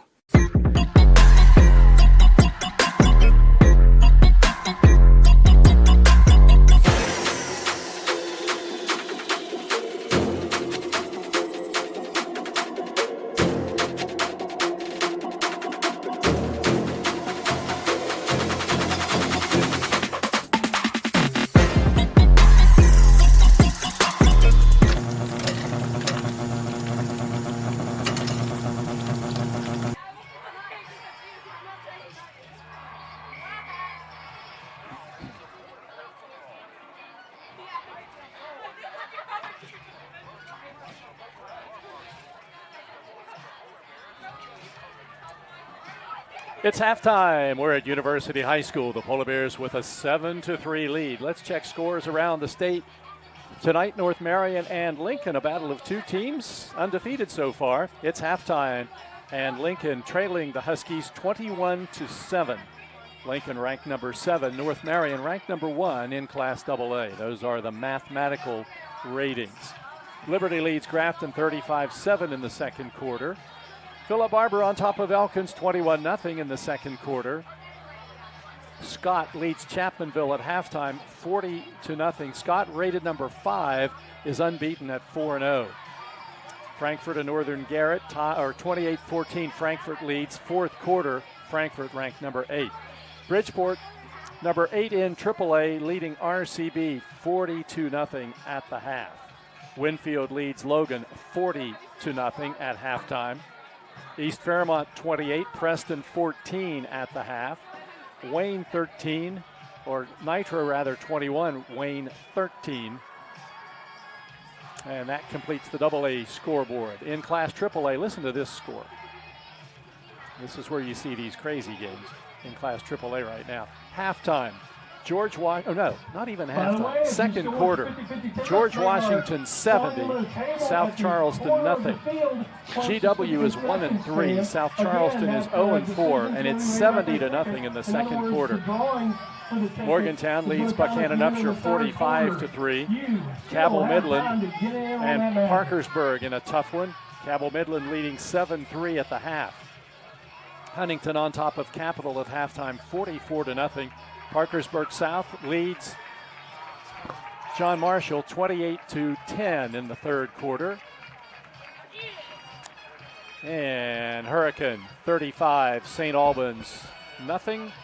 Second quarter, Martinsburg leading Jefferson 37-14 in the second quarter. And the last score we have is Steubenville 36, Wheeling Park 21 in the fourth quarter. And that completes the scoreboard, the games we've been keeping an eye on tonight. That North Marion-Lincoln game, I really didn't think the Huskies would have that much of a battle with Lincoln tonight. And now I see that the game is in the fourth quarter, and the Huskies lead it 21-10. Most of the games are going to be over before ours because we start at 7:30 tonight and everybody else starts at 7. Let's take a look at the halftime stats. Rushing yards, Fairmont Senior 60, University 42. Through the air, the Polar Bears have completed 7 of 13 passes with 1 interception, 98 total yards. University has completed 4 of 10 passes for a total of 66 yards. Total offense, Fairmont 158, University 108. Leading rusher in the game for the Hawks is Malik Lewis, who's carried 4 times for 20 yards. For Fairmont, Damani Johnson, 7 carries for 35 yards. First downs, the Polar Bears with 5, the Hawks with just 4. This has not been an up and down the field kind of a game for either team. Penalties, the Polar Bears have been hit with 2 flags for 15 yards. The Hawks have been hit with 3 for 18. Turnovers, the Polar Bears had 1 interception, and University has not turned the ball over. Scoring, Fairmont scores first. Early in the second quarter, it was 4th and goal from the 1, and Brody Whitehair ran it in. Cam Peschel kicked the extra point, 7-0 Polar Bears. Then a Fairmont Senior interception, and the Hawks take it at the Fairmont 16, but they have to struggle. Goal line stand, the Polar Bears hold, and the Hawks are forced to kick a field goal with 5:26 to go in the first half. 20 yards out, Coleman connects, 7-3 the score, and that is the score as we sit here at halftime at University High. The facility here is really nice. Our broadcast spot, about the nicest that we probably have the opportunity to broadcast from. We're not necessarily at the center of the field, but not that far off, but we're very high up. We counted the steps as we were walking up, and I think we got to about 50. And so you tend to notice that when you're carrying your equipment up. We didn't just have jackets to carry up with us. But it's very nice, but there's only seating on one side here, but there's plenty of room. There's no seating on the far side where the Polar Bear bench is. They actually have a few bleachers over there, but if you actually sat in those bleachers, you wouldn't see any of the game because you'd be sitting behind the team on the sidelines. So both teams have come back onto the field now. We're just moments away from the start of the second half. A couple of things I wanted to mention to you. We talked about injuries for the Polar Bears. Dylan Hours suffered that separated shoulder in the second half of the game against Bridgeport, obviously out tonight. Also, the Polar Bears are still playing without Lava Kakini and Luke Abrazino. Abrazino is having surgery next month, the 6th of October. And Kakini still in a waiting pattern to see what's happening with him. But both most likely are out for the season. And the Hawks are playing without sophomore wide receiver Glenn Brown. He played last season as a freshman against the Polar Bears. You're remembering last season, Jermaine Lewis, who had been injured early in the year, had just come back. He ran for 113 yards, including an 82-yard touchdown. But the Polar Bears had 129 penalty yards and lost to University 19-14. Played that night without Dylan Hours and also their top receiver at that time last year, Jaden Choriza. Fairmont is going to kick off to start the second half. The Polar Bears had worked on an onside kick at times, but with Peschel out there, you don't think that's going to happen. And with the game the way it is, you wouldn't think that would happen either, as Peschel will be kicking off from the center of the field at the 40-yard line. Cam Peschel. Jackson back deep along with Blunt for the Hawks. Peschel is the Polar Bears' third kicker, and I don't mean third in terms of ranked third. He's just one of three who kicks off. There's at times really no rhyme or reason. And he'll approach the ball from left to right, and there is his end-over-end kick sailing downfield, and there's a flag down at the line of scrimmage, and it's going to be an offsides penalty coming up against Fairmont Senior.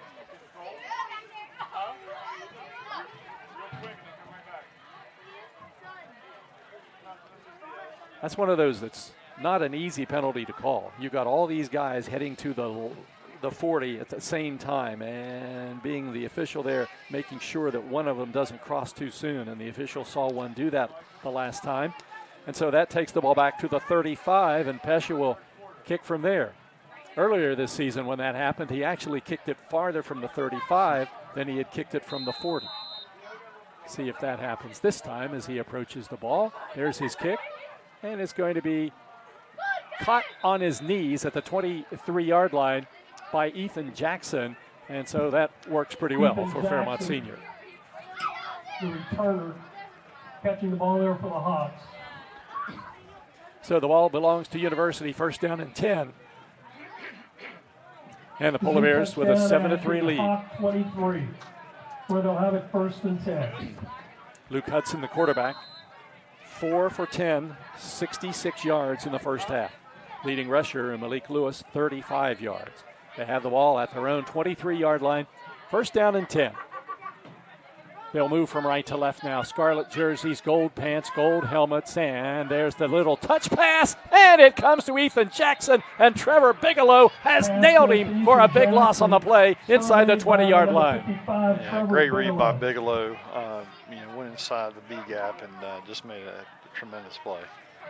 That was one of those touch passes, and it's going to lose yardage back to the 18-yard line. So that'll be a 5-yard loss, and the Hawks will go second down and 15.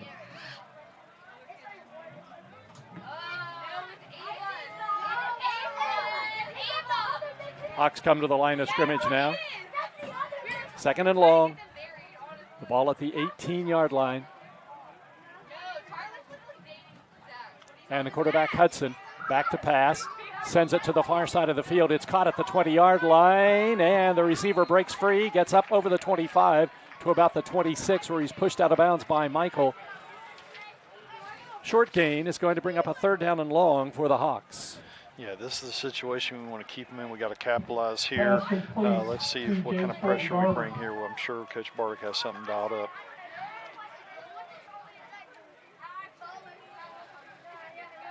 Third and 7. Third down.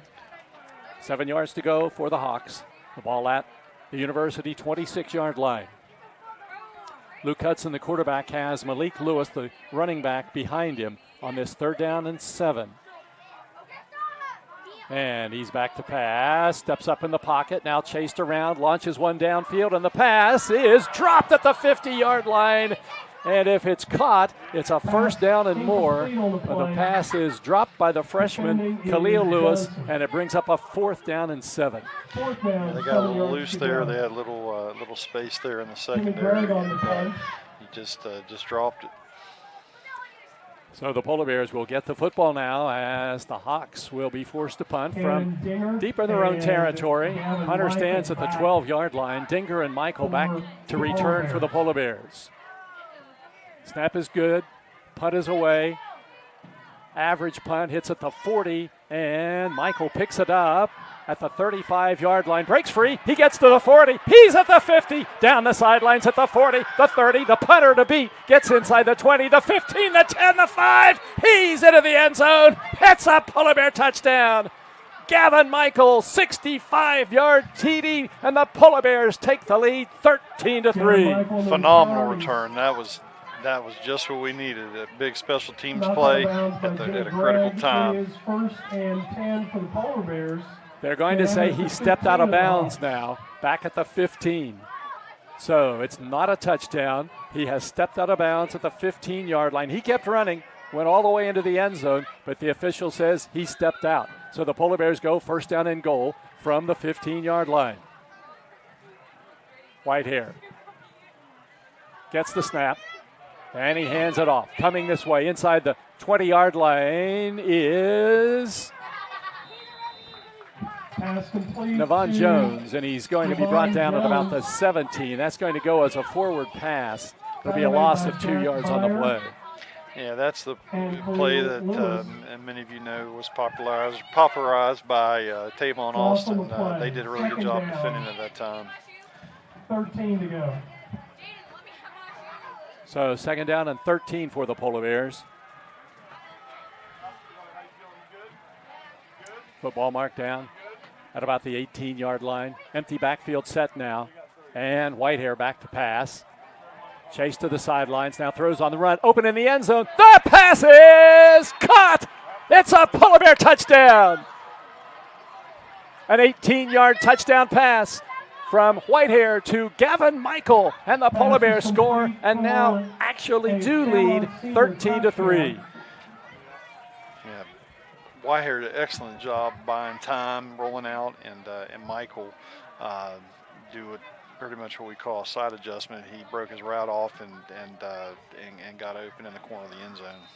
111 passing yards now for Whitehair. Cam Peschel to attempt the extra point from left to right.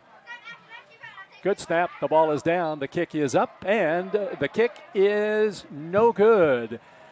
So there's timeout on the field with 9:49 to go in the 3rd quarter. It's Fairmont Senior 13, University 3 on 93.1 WFGM. 1965, the team at City Construction has been an industry leader in all facets of construction, shaping the West Virginia landscape with some of the most recognizable commercial projects throughout the state. As one of the largest general contractors in North Central West Virginia, our outstanding record of quality workmanship and personal service is here for your next project. Call our team of experts today. Give us the opportunity to design build your next project. City Construction Company, West Virginia proud since 1965.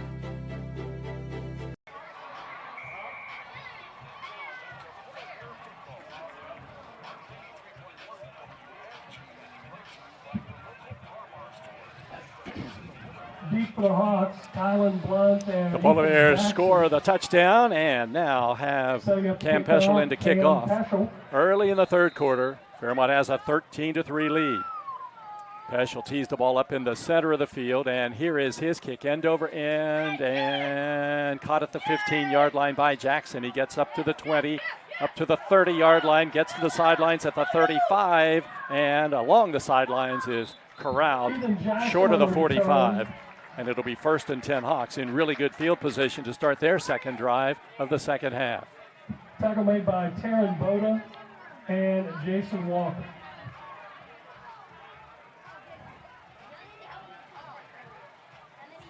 The ball is set down at the 44-yard line. at their own 44. That first down brought to you by Fox's Front line for the Pizza. Polar Bears. Right. Arbogast, Bracero, and Bigelow. Wideouts to the right, one to the left for the Hawks on first down and 10. Quarterback Hudson out of the pistol formation, and he wants to throw to the near side. The pass is incomplete.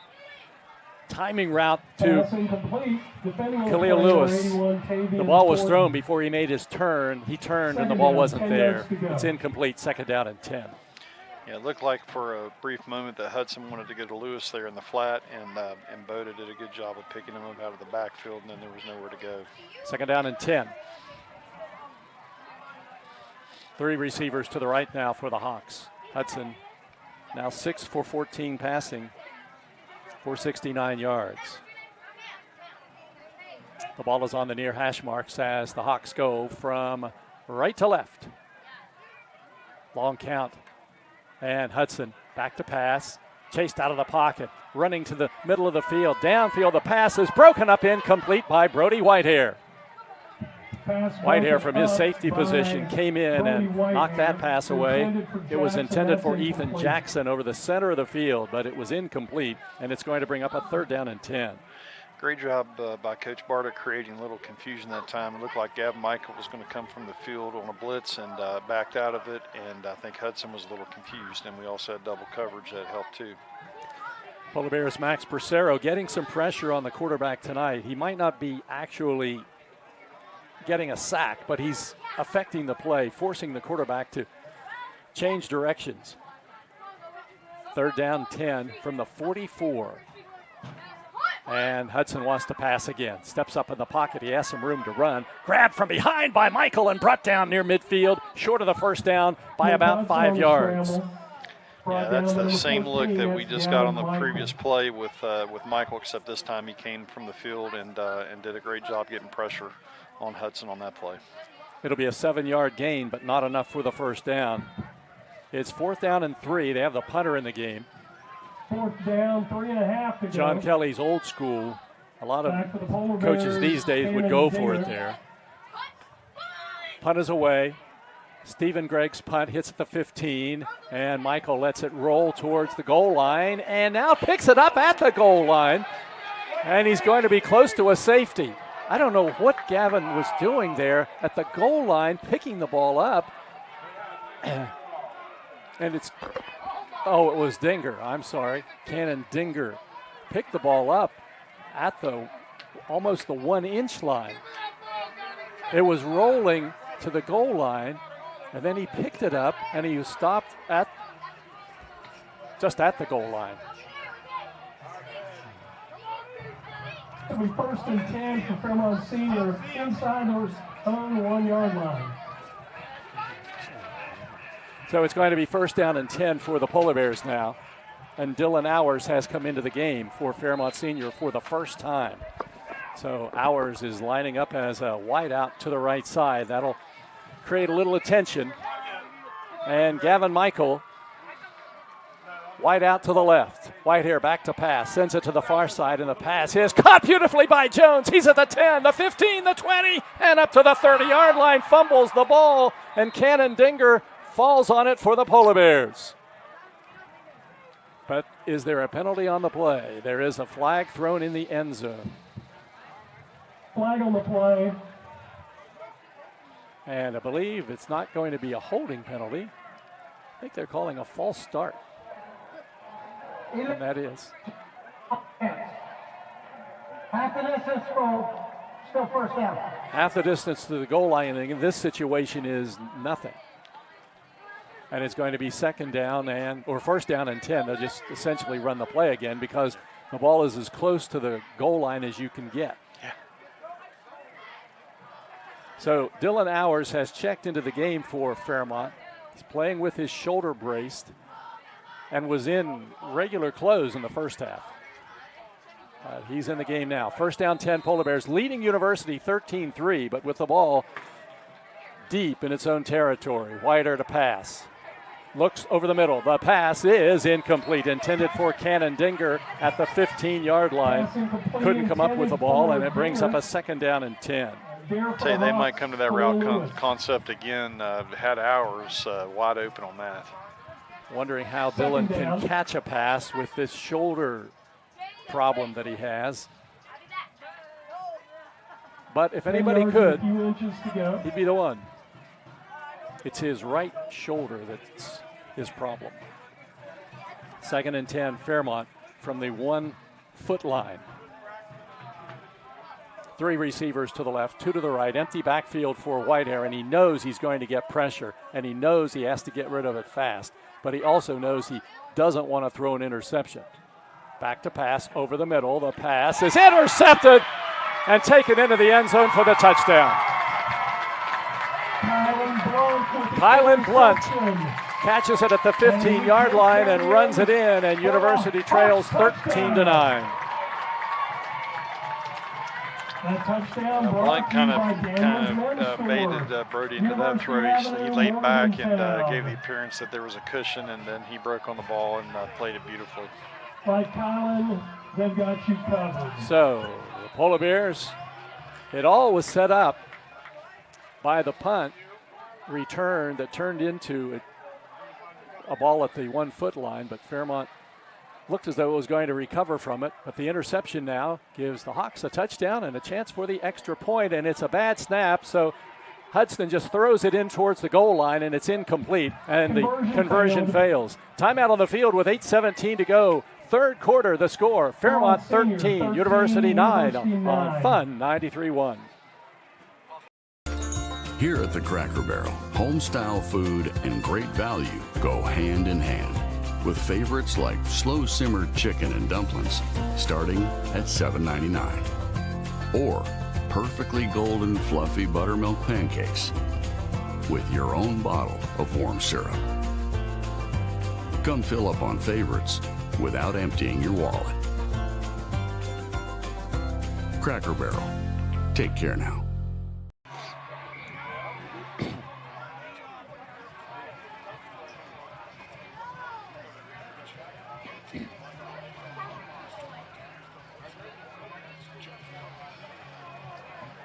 For a game that had very little going on in the first half, the first 4 minutes of the second half seen a lot of action. 2 touchdowns, and the Hawks will kick off to the Polar Bears. We had just 1 touchdown in the first half, and we've seen 2 here in the first 4 minutes of the 3rd quarter. And these kind of games, Jeff, these games usually come down to, 4 or 5 big plays, and obviously that was one of them there. We've got to find a way to come back with one ourselves. Coleman ready to kick off for University. Damani Johnson back deep. He's at the 10-yard line. Coleman doesn't typically kick it deep. And this one is end over end, and Johnson comes up and gets it at the 13. He gets to the 20, little seam there, and gets over the 25 to the 30, and that's where the Polar Bears will go. First down and 10 with 8:13 left in the 3rd quarter. Jorge and Jack Byer in there on the stop. Rod Kaler. See, Dylan Hours returns to the Fairmont lineup. White out to the near side. Fairmont on the near hash marks, moving from left to right. The Polar Bears lead 13-9. Just a moment ago, it was 13-3 with the Bears in possession of the ball, but the pass interception returned for a touchdown. Damani Johnson up the middle, bumped at the line of scrimmage, and then covered up at about the 31. He'll get 1 yard on the play. Johnson got the hand no off. place to go. Tackle made by Jack Byer. Yeah, they got really good penetration on our right side, and they brought the linebacker over to basically play just as an edge rusher, and they made a nice play. Hours wide to the right, 3 receivers to the left. 2nd and 9 for Fairmont, leading 13-9. The ball at the Polar Bear 31. Whitehair back to pass. Chased out of the pocket, runs to the far side of the field. Now sets up, sends it towards the sidelines, out of bounds. Just threw it away, incomplete. It's 3rd down and 9. Whitehair. Yeah, this is a situation when it's down a distance. We got to be careful. Marcus Definitely have to Finisco kick the football with here the with 3rd and 9. quarterback hurry, the Look for pressure. them to try to possibly bring some pressure 3rd here. down, 9 yards to Brody go. has thrown 2 interceptions, and both have been in bad 31. spots. One turned into a touchdown, intercepted at the Fairmont 15. The other was intercepted at the Fairmont 16 and resulted in a field goal for the Hawks. 3rd and 9 at the Polar Bear 31. Whitehair to pass, swings it over to Johnson, catches it at the 25. He gets to the 30, the 35, the 40, gets the first down as he takes the ball to the 41-yard line. Pass complete to Johnson. Tell you, on that play, Lewis, but big that play is good for that a was Fairmont made, first but down. Dinger, nice block on that play, and that was how Yeah, we got but the they're first on down. It was a 41. great job blocking away from the football.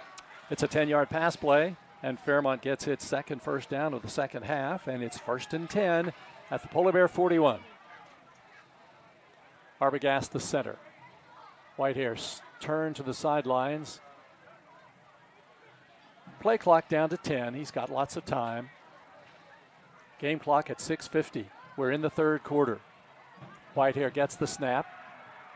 Back to pass. Runs out of the pressure. Upfield, inside the 40, or over the 40 to the 44-yard line. Brody Slides down Whitehair there. On the run. And he'll get about 2, maybe 3 yards on the play. It'll be 2nd down and about 8. They're going to mark him at the 43. When you slide, you got to remember the ball's not where your feet are. So that's just a 2-yard gain.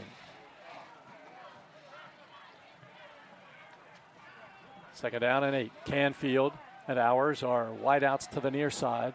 2 receivers to the left, Michael and Dinger. Johnson gets the handoff up the middle, crashes into the line, gets up to the 45, and that's all. He'll get 2, and it's going to be 3rd down and 6. Tackle made by Jack Byer. That was Byer again on the tackle for the Hawks. Yeah, big 3rd down here. They're playing a pretty soft coverage as far as they're playing back 2 safety, so there should be some holes here 3rd to down and find. 6. Just got to give them a little time. From their own 45. Time has been something that has been hard to come by for Whitehair tonight as far as his passing is concerned. 3rd down and 6 from the 45. Brody back to pass, swings it over to Johnson, catches it at the 45, needs to break a tackle, but he's not going to do it. He gets to the 46, and he's going to be 5 yards short of the first down and a punting situation for the Polar Bears. Pass out to Johnson.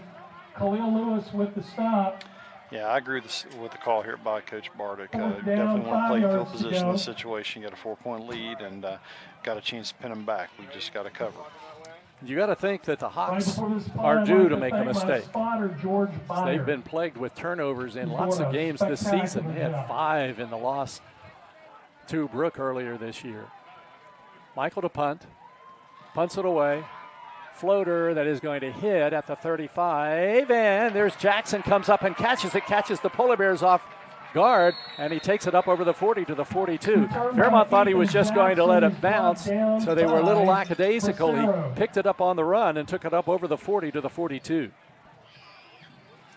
That'll be a first down for the Hawks on the change 4:42 at the change of possession. And First down, Fairmont 10 Bank University sponsored that first down. in its own territory at the Hawks 42-yard on line, first moving and from 10 right to left, 42. trailing the Polar Bears 13-9. Yeah, this first down is really critical. We've got to put them in a situation they don't want to be in, and that's right here on first down. We've got to get a good stop here. Kaler is a running back behind Hudson. Hudson out of the pistol formation, fake to Kaler, pass over the middle, incomplete. It was intended for Coleman. Tavion Thornton defending on the play. It's 2nd and 10. Yeah, very well played by Thornton. He was in his hip pocket and played that the way he's coached to play it. That was a really good coverage. Hudson 6 of 16, 69 yards. If someone had told you in the midway through the third quarter Hudson would be 6 for 16 for 69 yards, you'd think it's going to be Fairmont's night. Well, it still might be, but it's pretty tight, 13-9. And it's 2nd down and 10.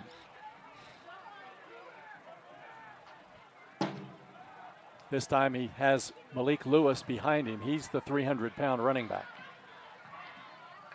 Hudson gets the snap, to pass, near side pass, caught at the 50-yard line by Kaler, taken inside the 40 and thrown out of bounds.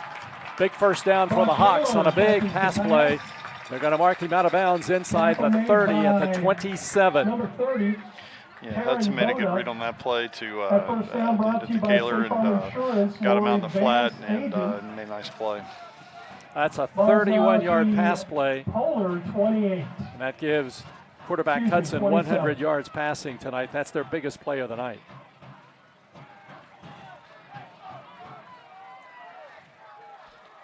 First down and 10 from the Fairmont 27-yard line. Hudson back to pass. Up in the pocket. Downfield, the pass incomplete. Intended over the middle for Ethan Jackson, but couldn't get to the pass. It's second down and 10. Pass incomplete, defending on the play, Dinger. Second down. 10 yards. We got to find a way to get pressure on Hudson, make sure that he doesn't stay comfortable in the pocket. Bigelow, Bercero, Arbogast, the front line for the Polar Bears. Boda, Canfield, Michael, linebackers. Second and 10, and there's the quarterback on a keeper, and he breaks free inside the 25, the 20, the 15, the 10, and brought down from behind, and the ball comes loose, and the Hawks recovered in the end zone for a touchdown.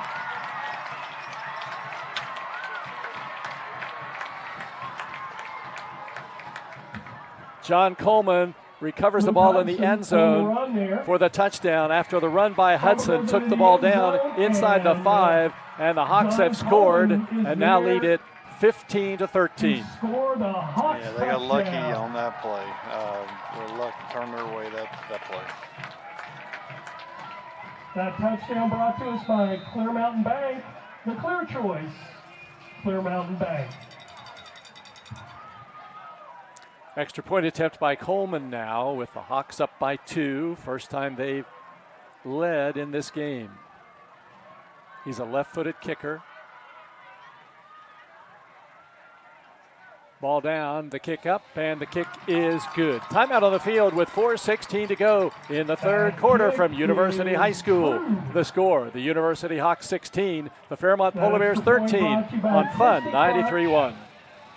City National Bank, where you can purchase or refinance your home with the no down payment champion mortgage. No down payment, no private mortgage insurance, no kidding. Visit your local branch to get started today. City National Bank, member FDIC, equal housing lender. To learn more, log on to mortgage.bankatcity.com.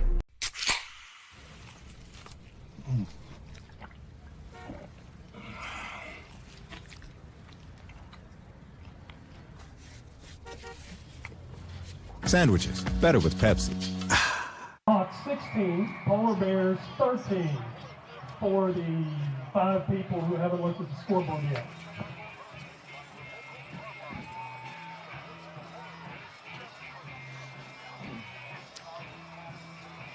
Four minutes and 16 seconds to go in the third quarter from University High School, and the Hawks have taken the lead 16-13 after the Polar Bears had a 13-3 lead, forced the Hawks to punt. From that point on, it's been all University. And Coleman will be kicking off from the 40-yard line in the center of the field. Damani Johnson ready to return for the Polar Bears.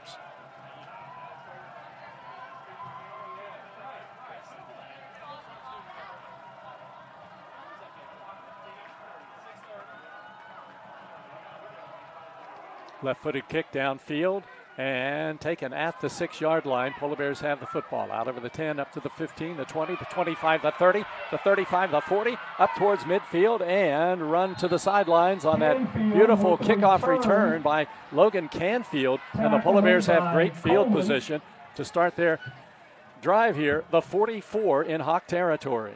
Yeah, exactly what we needed, Jeff. That's going to give us a really good field position to start this drive. Definitely want to capitalize on that. First and 10 for the Polar Bears at the 44. We mentioned earlier in the game, Tucker Hayhurst was injured, and Powers Dawson has been playing at that tackle spot for Fairmont. It's a tackle spot that was supposed to be played by Lava Kakini before he was hurt. Quick pass comes to the near side. It is caught by Johnson reverses fields, and then he's pushed and tackled, but the momentum sends him down to the 38-yard line. He'll get yardage on the tackle. About a 6-yard pass play. Went to Johnson. Yeah, good positive gain on first down. Now that puts us in second and manageable.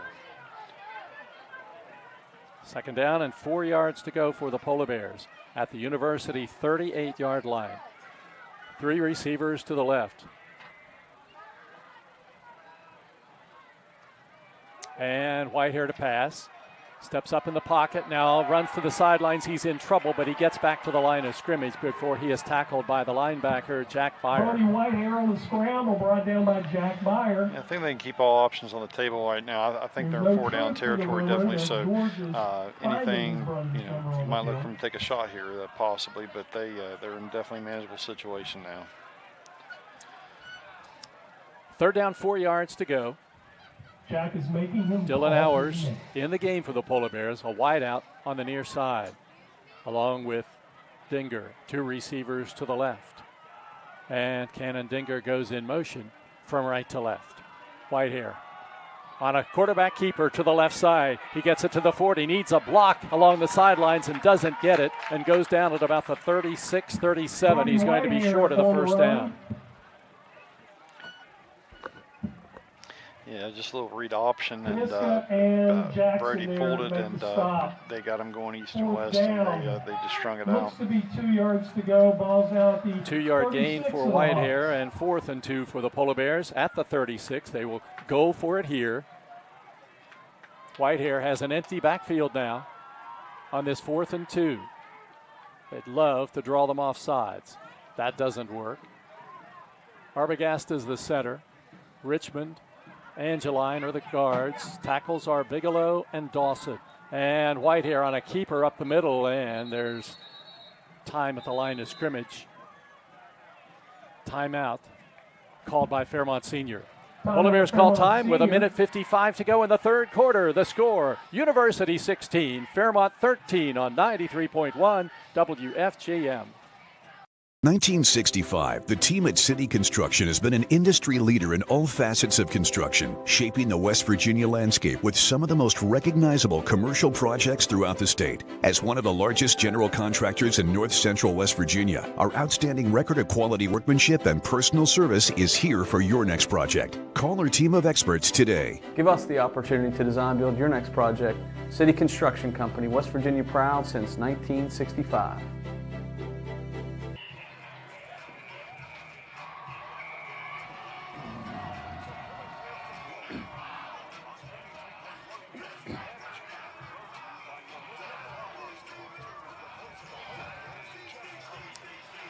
That was a really good timeout for the Polar Bears because the play that they ran was not going to get the first down on this 4th and 2. So they called time. Now they come back to the line of scrimmage. The ball is at the Hawks 36. 4th down and 2. The Polar Bears trail 16-13. Last couple of minutes of the third quarter. Again, an empty backfield for Brody Whitehair, and he's back to pass. Chased out of the pocket, runs towards the sidelines, fires on the run. The pass is caught at the 25-yard line, and the Polar Bears have a first down. Cannon Dinger catches it, and the Polar Bears get a 12-yard pass play and a first down. Yeah, great play all the way around. Brody scrambling to buy a little time, and then also, Dinger setting down in the zone and reading the coverage. First down, Polar Bears. University has a player injured.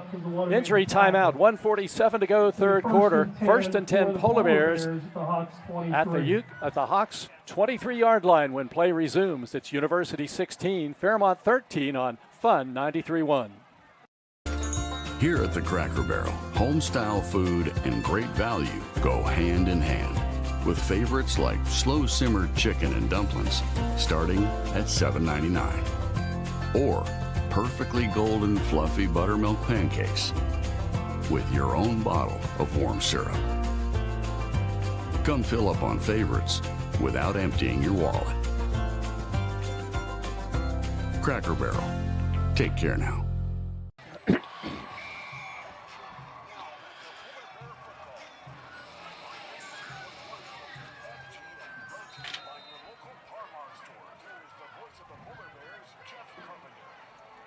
First down and 10 for Fairmont at the University 23. The Polar Bears trail 16-13, 1:47 to go in the third quarter. Whitehair gives it off to Johnson, skirts to the outside. He's inside the 20, runs inside the 20 down close to the 15-yard line. He steps out of bounds. They'll call him out of bounds at the 14. Yeah, they ran the power play that time. It was a little play where Bracero was in the H-back and he was pulling with the guard. Good read by Johnson. He didn't have anything off tackle when he bounced it. Second down and 1 for Fairmont. It's at the University 14. 2 wideouts to the right, 1 to the left. Bracero, a blocking back in the backfield now. Behind quarterback Whitehair is Damani Johnson. Second and 1. Johnson gets a handoff off the left side. He's inside the 10, the 5. He's into the end zone. It's a Polar Bear touchdown. Jeff, that play was executed perfectly. It was the play they ran, the power play. That time they ran it inside, and it was executed to perfection. That is the way you run that play. So Damani Johnson scores. It's a 14-yard run, and the Polar Bears have retaken the lead. It's 19-16, and now the extra point by Cam Peschel. He missed his last attempt. Logan Canfield to hold. Trevor Bigelow to snap. Ball on the tee. The kick is up, and the kick is good. And there's timeout on the field with 1:35 to go in the third quarter. The score, Fairmont Senior 20, University 16 on Fun 93.1. City National Bank, where you can purchase or refinance your home with the no down payment champion mortgage. No down payment, no private mortgage insurance, no kidding. Visit your local branch to get started today. City National Bank, member FDIC, equal housing lender. To learn more, log on to mortgage.bankatcity.com.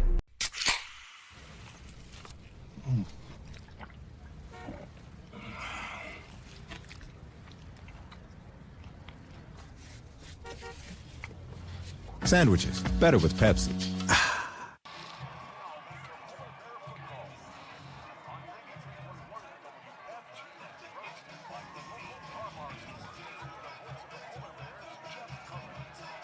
Fairmont Senior answers quickly, and University is now trailing again. It's 20-16, and Fairmont will kick off to the Hawks from left to right. Yeah, Jeff, I want to go back to that play, or those last 2 plays. Johnson just showed a lot of awareness on those last 2 plays. That the first play, he knew to bounce it. The second play, he knew to turn it up inside. He just really good job of reading it and very well blocked all the way around. Blunt and Jackson back to return the kick from Peschel. And here it is, end over end, but short, and it is going to bounce at the 21-yard line. It's picked up by Blunt, runs to the sidelines short of the 30, and he's going to be out of bounds. So the Hawks will start at their own 29-yard line with 1:31 to go in the third quarter, and Fairmont leading.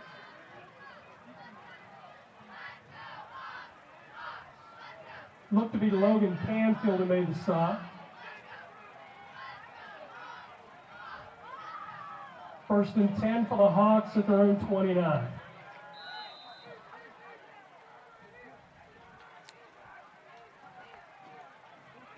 Fairmont leading 20-16. The Hawks have the ball, first down and 10 in their own territory. Ball marked at the 29-yard line. Luke Hudson out of the pistol formation now. He's back to pass. Has time, steps up in the pocket, now hit as he delivers downfield, and the pass is almost intercepted by Dinger. It was intended for Jackson at the 40, and if Dinger gets that one, the Polar Bears are in business, but it's incomplete, second and 10.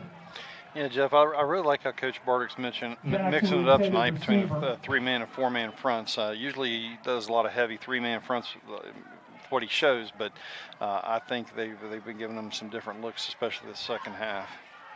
Fairmont's opponent next week, North Marion, leading Lincoln 35-10 in the fourth quarter now, so that one's just about over. Second and 10 for the Hawks from their own 29. Tavion Thornton right up in the face of Khalil Lewis, the wideout to the left side. And Hudson back to pass again, going downfield long, and the pass is over the intended receiver's head, and now a late flag is thrown.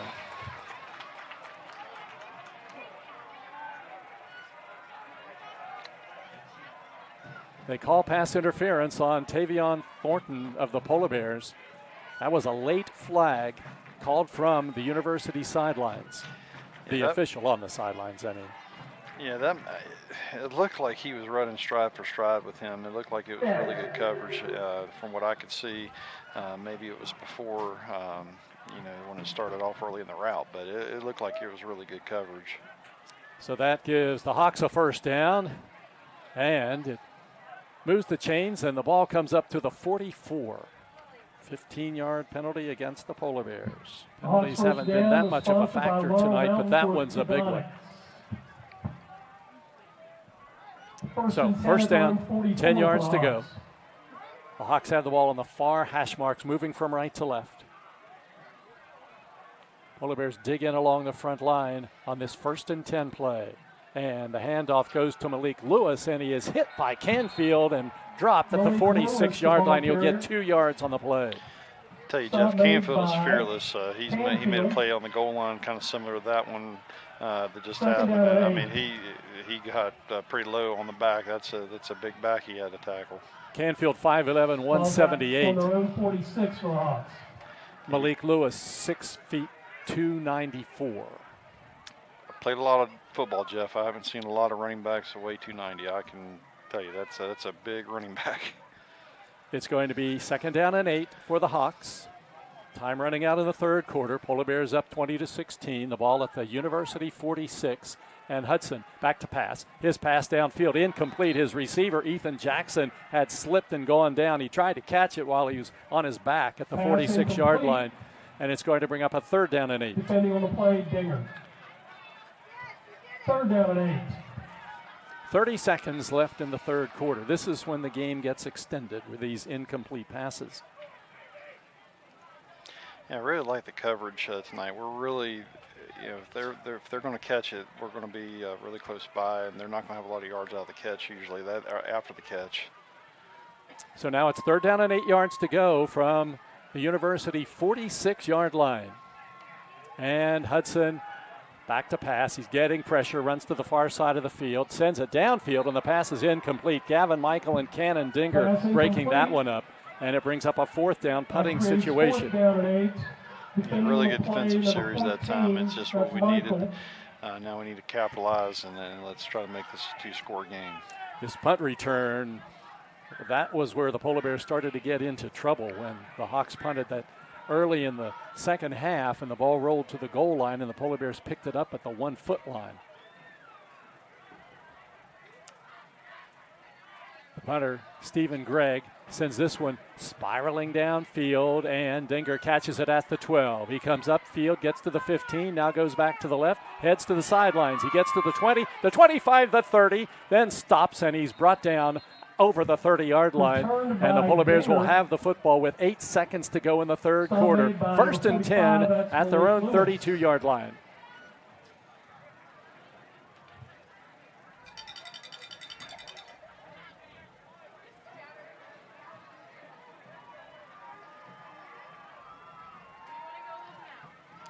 So Fairmont Senior with the football at its 32.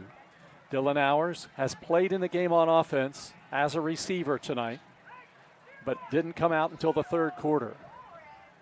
1st down and 10. Johnson stands behind Whitehair, gets the handoff, breaks it to the outside, looking for the corner, and he's going to be run down before he gets there, and then is brought down behind the line of scrimmage back at the 30, and that's the end of the third quarter.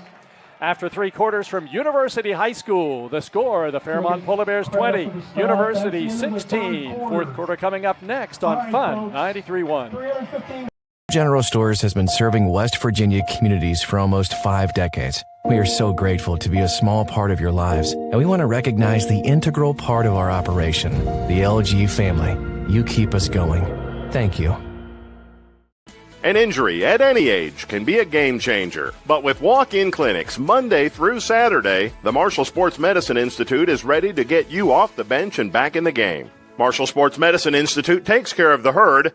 Let us take care of you.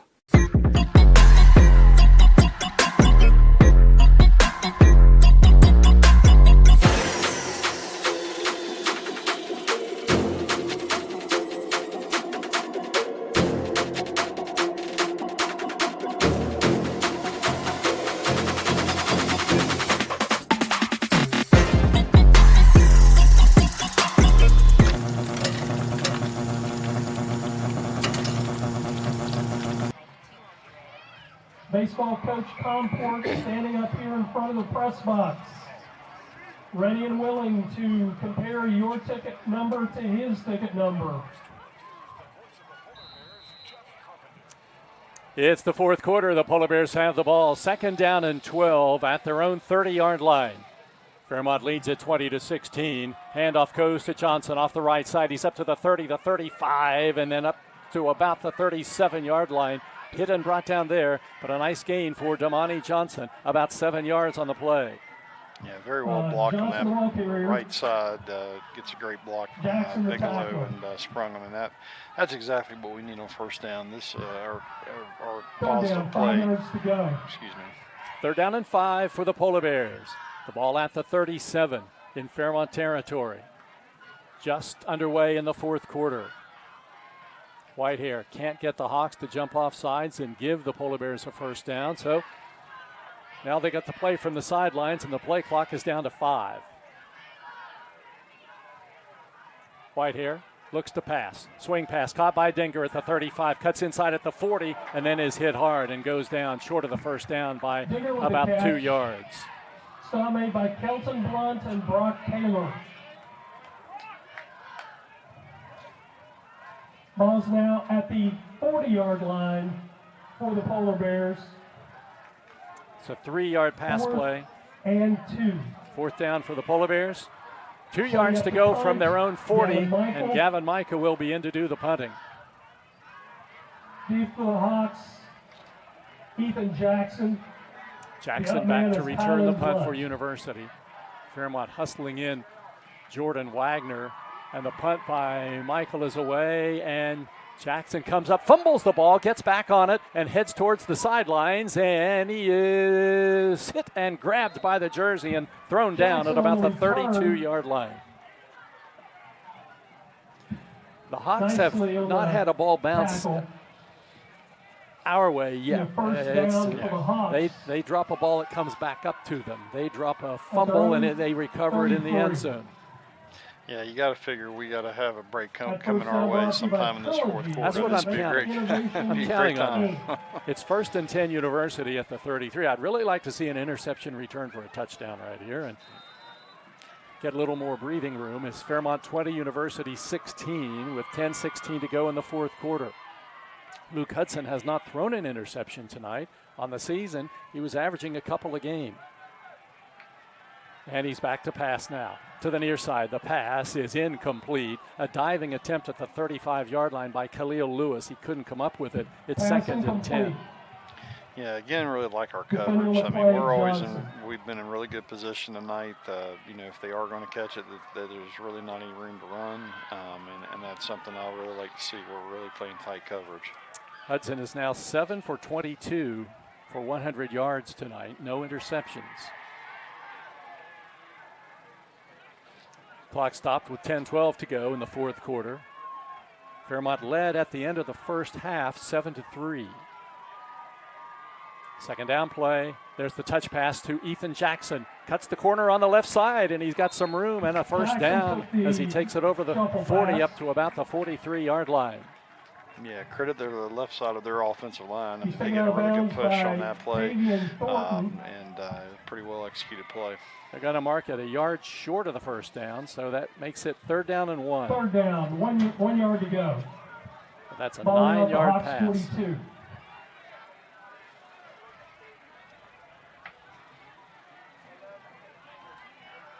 Third down and 1. Remember, the Polar Bears had 2 goal line stands in this game tonight. Hawks have their quarterback Hudson in the pistol formation. They need just a yard. Kaler gets the handoff. Kaler is hit at the line of scrimmage and then surges forward and gets the first down up to the 44. It looked like he might have been stopped short initially. Yeah, look at the point of attack. We were in good position, but credit to Kaler. He got a really good push, his second effort. 8 first downs for University. The ball is at the Hawks' 44-yard line. It's 1st down and 10.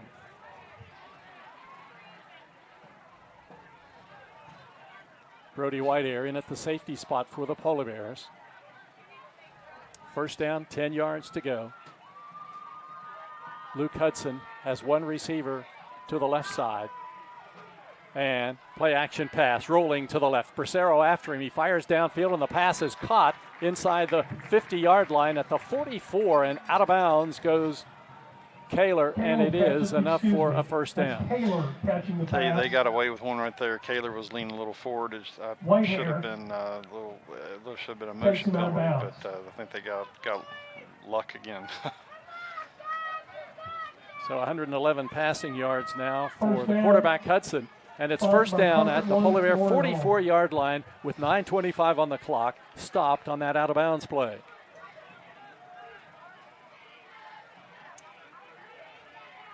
Hudson on a first down 10. Hands it off to Malik Lewis off the left side, and Lewis is tripped up by Dakota Nisley, but he takes it inside the 40, down to about the 37-yard line. He's going to get about 7 yards. Tripped him up. Ball's now at second down and 3 for the Hawks now. Of the Polar Bears. At the Polar Bear 37-yard line. 2nd and 3. Fairmont Senior 20, University 16. Second down and short. We'll see how the Hawks decide to go here. They have Kaler and Malik Lewis in the backfield. There's the handoff to Lewis. Big hole off the left side. He gets it inside the 30 and is tripped up there Lewis carried the ball by Dakota Nisley, and he'll have a first down at the 26-yard line. That is good for a Hawks we've got to find a way to cancel out some gaps and get a little more penetration here, because they're trying to lean on that run game. They're going a little bigger personnel with 2 big backs, so we've got to find a way to stay in our gaps. First down 10, University. At the Fairmont 25-yard line, it is now time for the Polar Bears to dig in and complete this bend, don't break defensive set. Here is Hudson back to pass. Downfield long. The pass is caught in the end zone for the University touchdown. That's John Coleman, who caught it over Tavion Thornton in the end zone, and the Hawks have scored and retaken the lead 22-20. Yeah, it's a simple go route, a vertical route, and credit Hudson, they threw a very good ball. That's a 25-yard pass play, and the Hawks will attempt the extra point. By Trilogy Innovations, Inc., our experts take the complexity out of technology. Coleman, left-footed kicker, will try to give the Hawks a 3-point lead.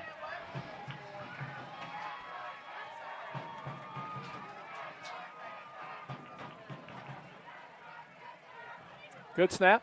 The ball down, the kick is up, and the kick is good. And there's timeout on the field. 8:02 to go in the fourth quarter. The Hawks have the lead again. It's University 23, Fairmont 20 on Fun 93.1. 1965, the team at City Construction has been an industry leader in all facets of construction, shaping the West Virginia landscape with some of the most recognizable commercial projects throughout the state. As one of the largest general contractors in north central West Virginia, our outstanding record of quality workmanship and personal service is here for your next project. Call our team of experts today. Give us the opportunity to design build your next project. City Construction Company, West Virginia proud since 1965.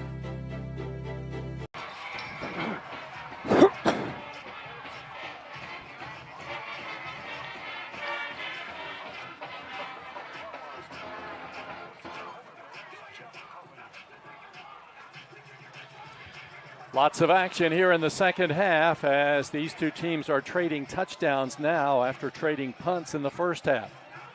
And the Hawks are ready to kick off to the Polar Bears, leading now 23-20. Coleman tees the ball up at the 40 in the center of the field. Damani Johnson deep for the Polar Bears. Damani Johnson set to return back at the 10-yard line. Flag back there by Canfield. Coleman to kick off.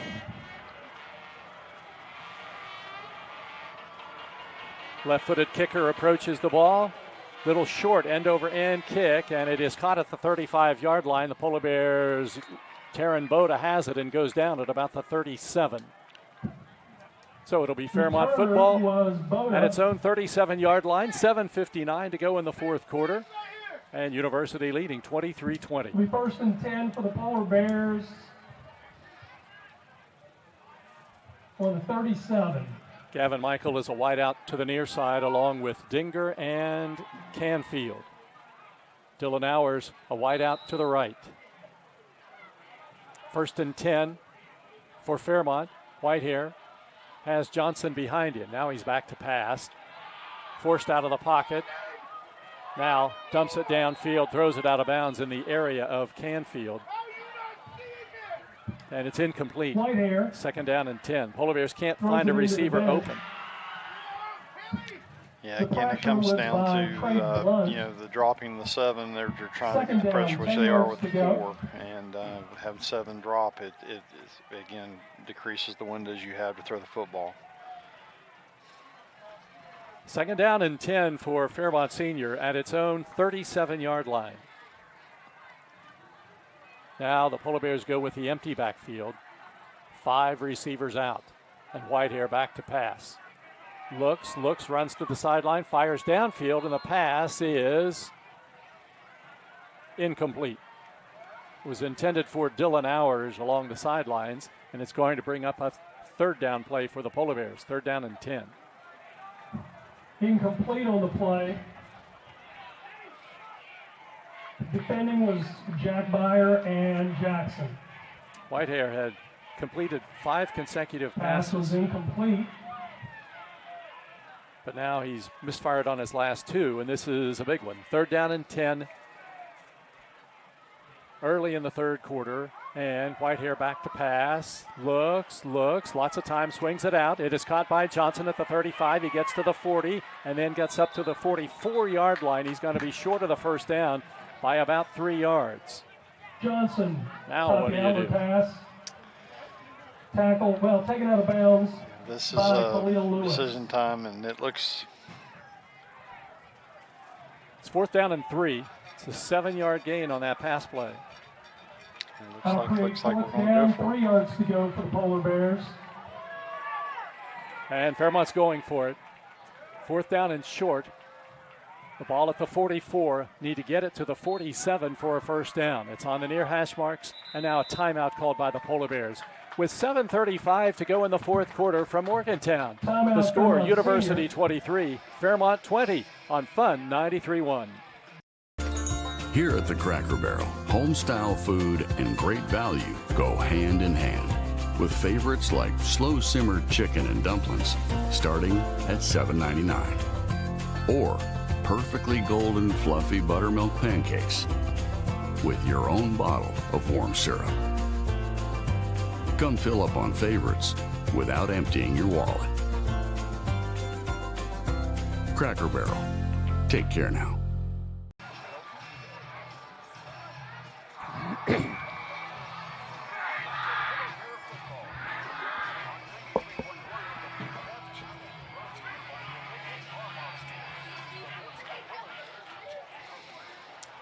Chess match here in Morgantown. The Polar Bears are trailing 23-20, have the football at their own 44, 4th down and 3.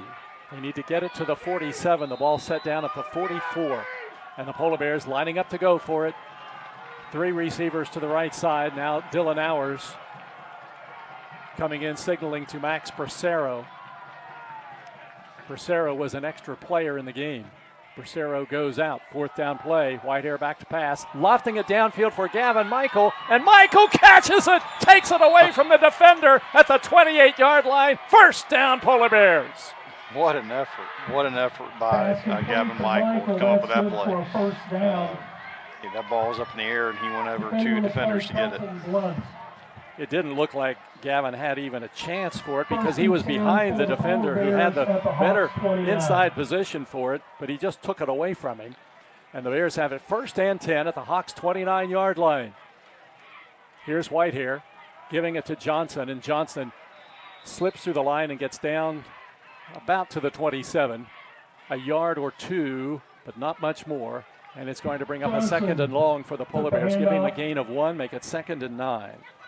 Tackle made by Ryder Hastings, and Taylor. Second down and 9. The ball at the 28. 7 minutes to go. Polar Bears down by 3. Whitehair back to pass. Steps up in the pocket, takes it down to the 24-yard line, and is tackled there. He'll get about 4 yards, and it'll bring up a third down and about 5. Scramble. Yeah, pretty well covered by University, and Brady made a good decision to just get what he can get. So we got a third down manageable now. We got to make third this. down. Bracero checks into the Polar Bear 5 lineup yards now. to go. Ball's at the Hawks 24. Fairmont sends 2 receivers to the right. Bracero will be a blocker in the backfield. Johnson stands behind Whitehair. At the 24, 3rd and 5 for the Polar Bears, trailing 23-20 with 6:20 on a turning clock in the 4th quarter. Whitehair gets a high snap, has trouble getting it to Johnson, tries to get outside, and he can't do it. He's dropped for a loss back at the 29-yard line. That was all set up by the bad snap, and Whitehair had to reach way up to get it and threw the timing of the play off. Yeah, we were trying to run the power play, and they got us going a little bit east and west. And like you said, the bad snap kind of threw us off a little bit with the timing. So now it's 4th down and 10 for the Polar Bears. There's no question about going for it here. You're in Hawks territory at the 30. Need to get it just inside the 20 for a first down. 4th down 10. 2 receivers to the right, 2 to the left. Whitehair back to pass. Rolling to the far side. Decides to run. That's going to be a problem. And he's knocked out of bounds at the 25-yard line. Whitehair. Normally a good decision, but when it's 4th and 10, that one had no chance. And the Polar Bears turn it over on downs at the University 25. Yeah, we got to expect them that they're going to try to burn some clock and try to run the ball here. So we're going to have to find a way to get a stop here, especially here on first down. Clearly that's a first down for us. That first down brought to you by Fox's Pizza. 5:32 at the change of possession. Still plenty of time, but you got to stop them. And the Hawks go first down and 10 at their own 25-yard line. University has not turned the ball over tonight.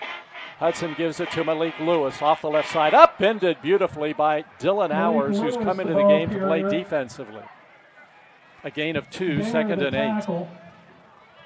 Yeah, that's big having Hours out there in this situation because they're definitely going to be trying to run the football. 2nd down.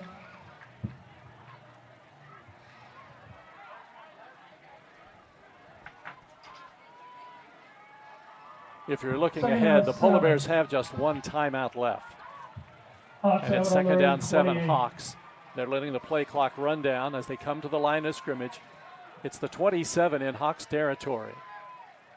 Luke Hudson, the quarterback, is in the pistol. Ethan Jackson gets the shovel pass off to the left side, and Jackson corralled from behind by Gavin Michael, and he goes down for no gain on the play. Jackson taking the ball. If we can get a stop here, we'll still be in by really good shape with the time. It's going to be 3rd down and 7 for University now at its own 28-yard line. 3rd down and 7. Play clock at 15, and the Hawks trying to milk it as far as they can, holding a 23-20 lead over the Polar Bears. Down to 1 second, and they didn't get the play off, and I don't know if they called timeout. Now the flag is thrown. And it is a penalty against University. I'm surprised there they didn't just run it down and call a timeout. They have all 3 timeouts left. Yeah, the University crowd's not real happy with that. So now it's 3rd down and 12.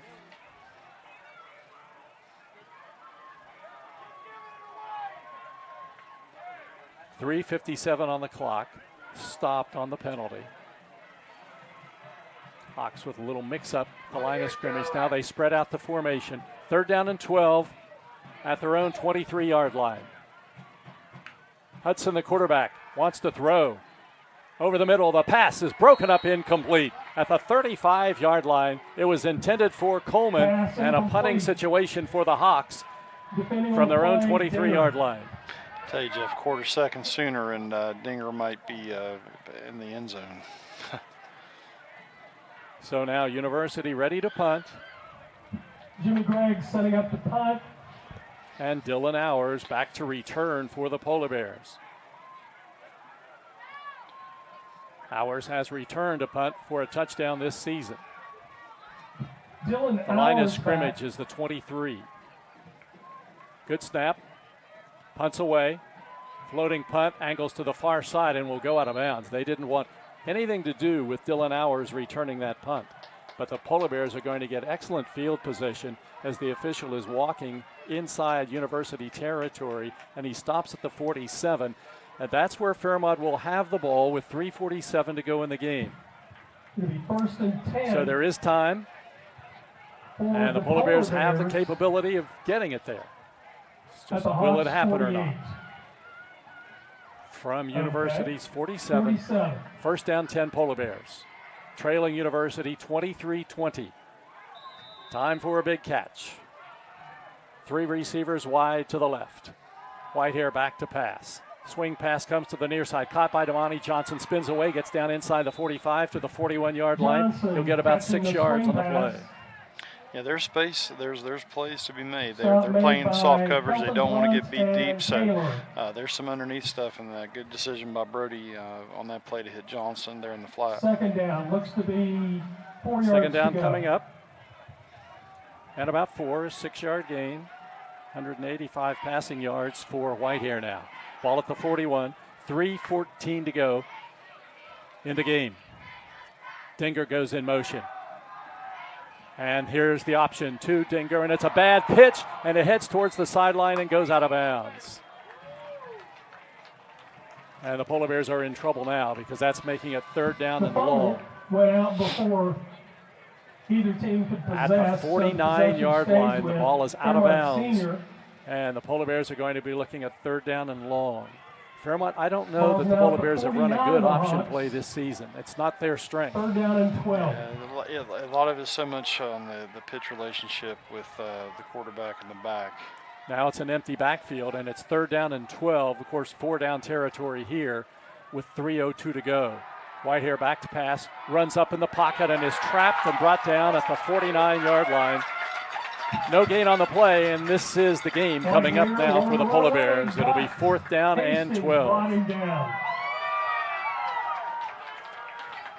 4th down, still 12 to go. The last time the Polar Bears had it on 4th down, they threw it to Gavin Michael, and he took it away from the defender. Let's see what they decide to do here, because they've got to get the 1st down, or the game will be over. Yeah, so critical that everybody gets to the 1st down marker. Whitehair back to pass. Sets up, fires downfield. The pass is caught at the 35. It's a Polar Bear 1st down.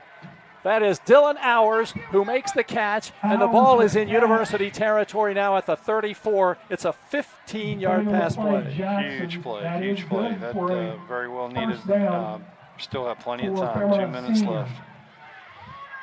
So Dylan Hours makes his presence felt with a reception and a 1st down. Clock shows 2:02 to go. Polar Bears have just 1 timeout left. It's 1st and 10 at the Hawks' 34-yard line. And Whitehair back to pass, chased out of the pocket, running to the near side of the field, then just throws it towards the sidelines in the area of Gavin Michael, incomplete. And Brody took a hit after he released the ball. That was Kaniska who hit him, and it's 2nd down and 10 for the Polar Bears.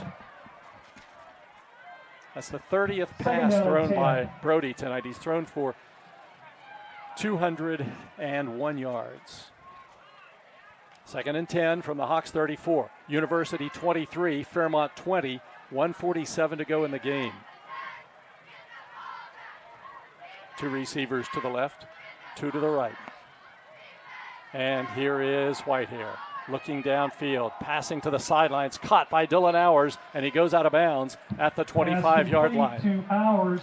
Yeah, they're playing pretty soft coverage right now, so there's still some soft spots. We just need to be patient and just take what they give us. 9-yard completion to Dylan Hours. It's now at the Hawks' 27-yard line. 3rd down, 3 for the Polar Bears. Fairmont has just 1 timeout left. A 1st down, though, would stop the clock momentarily. Whitehair gives it to Johnson up the middle, inside the 25, the 20, the 15, the 10, the 5. He's into the end zone. Hits a Polar Bear touchdown. Damani Johnson, a 27-yard TD run, the biggest of his career, and the Polar Bears lead it 26-23. I'll tell you, Jeff, that offensive line picked a great time to block one the way it's supposed to be blocked. That was an excellent job by everybody. Hat on a hat, great movement, plenty of room to run. All the way around, nice job, great. Peschel to attempt a very important extra point now for the Polar Bears. Ball down, the kick is up, and the kick is good. Timeout on the field, 1:33 to go in the 4th quarter. Fairmont Senior 27, University 23 on Fun 93.1. City National Bank, where you can purchase or refinance your home with the no down payment champion mortgage. No down payment, no private mortgage insurance, no kidding. Visit your local branch to get started today. City National Bank, member FDIC, equal housing lender. To learn more, log on to mortgage.bankatcity.com.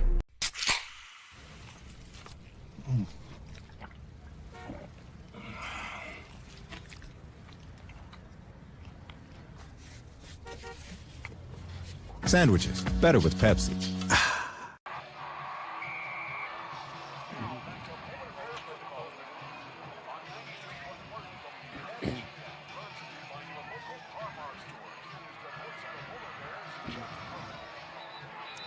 Going down to the wire here at University, the Polar Bears stunning the Hawks with a 27-yard run for a touchdown by Damani Johnson, who's had a lot on his shoulders tonight, playing in place of Dylan Hours in the backfield, and this kid has responded. He's rushed for 89 yards tonight for the Polar Bears. Now Cam Peschel will kick off. 1:33 to go in the game. The Hawks, though, have all 3 of their timeouts left. And remember, they've got a very potent passing game and very athletic receivers. Here is Peschel's kick. End over end, and Blunt gets it at the 9. Gets up to the 15, the 20. Tripped up and brought down short of the 30-yard line. Bracero finished him off at the 29, and that's where the Hawks go. 1st down and 10 with 1:28 to go in the game. Yeah, Jeff, we talked about how that kick coverage team is going to come up big at a critical moment in a close game, and there you go. That's what we need right there. That was a very good covered kick. So the Hawks with 3 timeouts and a 1:28 to go. That makes that 1:28 a lot longer when you have 3 timeouts to go. And the ball at the 29-yard line in their own territory. Polar Bears playing a little more of a prevent style defense right now. Hudson back to pass, but getting pressure near side. The pass is caught, a diving catch, but it doesn't stop the clock. It's not a 1st down. Lewis catches it for a gain of about 5 yards on the play. Yeah, very important to keep everything in front of us. Do not let anybody deep. 2nd down and 5. Hudson back to pass. Bigelow pressuring him. Going downfield. The pass is broken up by Dylan Hours. With his good arm, he reached up and slapped the ball into the turf. Yeah, big play by Hours, and he was getting pressure that time. Bigelow closed in on him. So we've got 3 that are rushing, and if we can get pressure with those guys, that's 8 dropping in coverage. That's huge. 11 of 28 for Hudson tonight, 117 yards. Now it's 3rd down and 5 for the Hawks. They've got to get a 1st down. They're battling 2 things here. They're down by 4. They have a 1:03 to go, and it's 3rd down and 5. Hudson in the shotgun, empty backfield. He's back to pass, getting pressure, runs to the far side of the field. Now he sends it to the near side, and the pass is almost intercepted, but it's incomplete. That was Brody Whitehair, who almost came up with the football. And the pass falls incomplete. It's 4th down and 5 with 55 seconds to go. Tell you, Jeff, we keep getting close with the pass rush, and let's see what we do here. We got 3 that are rushing, but we might bring some pressure here at this last down. University wants a timeout, but this time we're just going to keep. We're going to stay here. This play will be the pivotal play in the game. Of course, we've had a couple of those when the Polar Bears had the ball, fourth down plays, and Fairmont magnificently came up with two important passes, one to Gavin Michael, another to Dylan Hours, to keep drives alive just long enough to get the ball to Damani Johnson to run it in from 27 yards out. I mean, in that situation with Fairmont's offense, nobody's thinking that the Polar Bears are going to try to run it in. And sure enough, the junior, Damani Johnson, went off the right side, found an opening, and he had to bounce off a few people getting into the end zone, and he did, and gave the Polar Bears the lead. Now the Hawks, with 55 seconds to go, are looking at a 4th down and 5 from their own 34.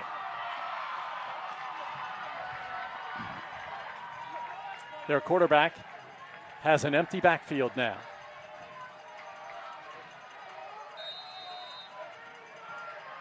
The ball at the 34-yard line. 4th down and 5. The game on the line here. Luke Hudson gets the snap. Over the middle, the pass is caught by Ethan Jackson, and he breaks free. Gets to the 50, down to the 45, and is still running, and is going to be brought down at about the 41-yard line with 42 seconds to go. Timeout for the Hawks. And University calls its next to last timeout.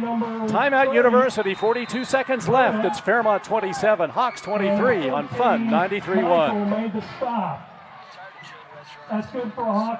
1965, the team at City Construction has been an industry leader in all facets of construction, shaping the West Virginia landscape with some of the most recognizable commercial projects throughout the state. As one of the largest general contractors in north central West Virginia, our outstanding record of quality workmanship and personal service is here for your next project. Call our team of experts today. Give us the opportunity to design build your next project. City Construction Company, West Virginia proud since 1965.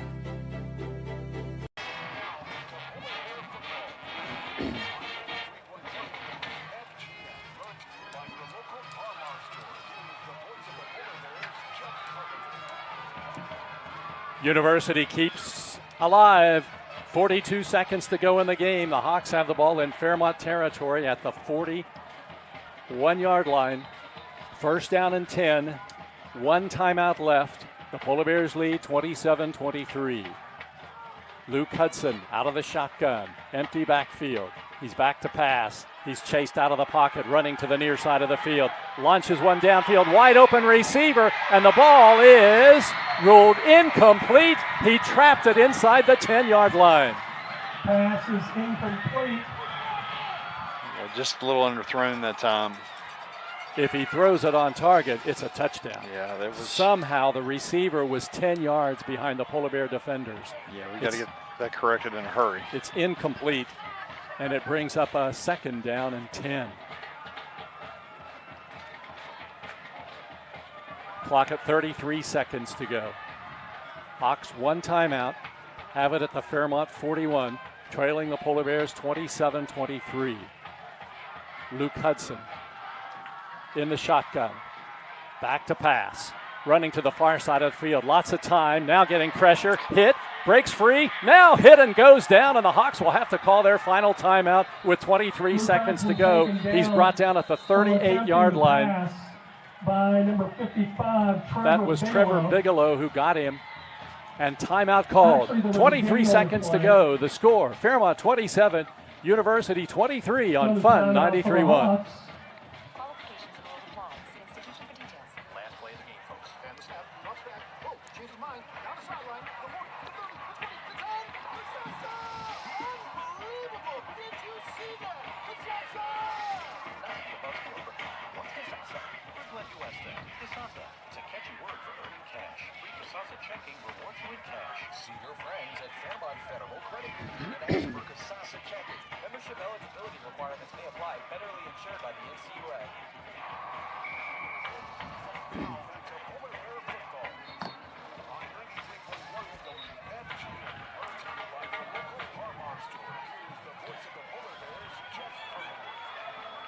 So here we are, 23 seconds to go. University has the ball at the Fairmont 38-yard line, trailing 27-23, 3rd down and 7. Hudson, empty backfield. Can't afford a sack here. They have no timeouts left. He's back to pass, chased out of the pocket to the sidelines. The pass is incomplete at the 30-yard line, brings up a 4th down play. Dylan Hours defending on the play for the Polar Bears, and it's 4th down and 7 for the Hawks with 19 seconds to go. Yeah, Jeff, credit that Fairmont senior defensive line. They're rushing 3 and still find a way to get pressure on Hudson, and if they continue to do that, that's going to really help 8 in coverage. 4th down and 7. 19 seconds left. The Hawks have 2 problems now. They've got to get a 1st down, but they also don't have much time to score, and they trail by 4. 4th and 7 at the Polar Bear 38-yard line. Luke Hudson is back to pass. He's getting pressure. He steps up in the pocket. He launches it into the end zone, and the pass is intercepted, and the Polar Bears have the ball. Gavin Michael has the interception in the end zone. Fairmont will take over with 10 seconds to go.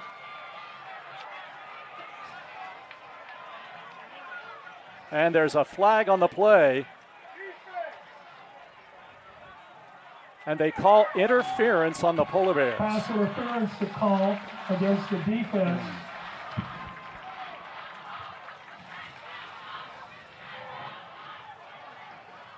So that will create a 1st down. That's going to give University a 1st down. Take the ball down inside the 25-yard line to the 23 with 10 seconds to go.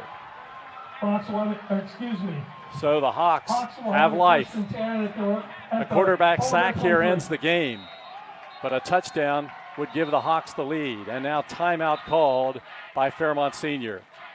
Timeout Polar Bears, 10 seconds to go. It's Fairmont 27, University 23 on Fun 93.1.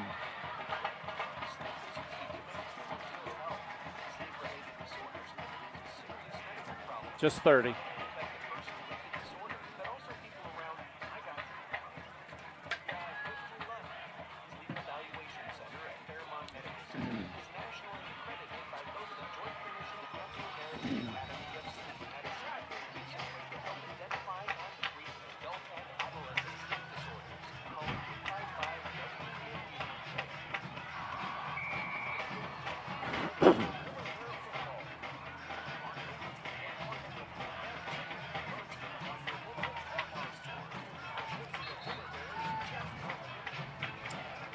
Ten seconds left. The Polar Bears clinging to a 27-23 lead.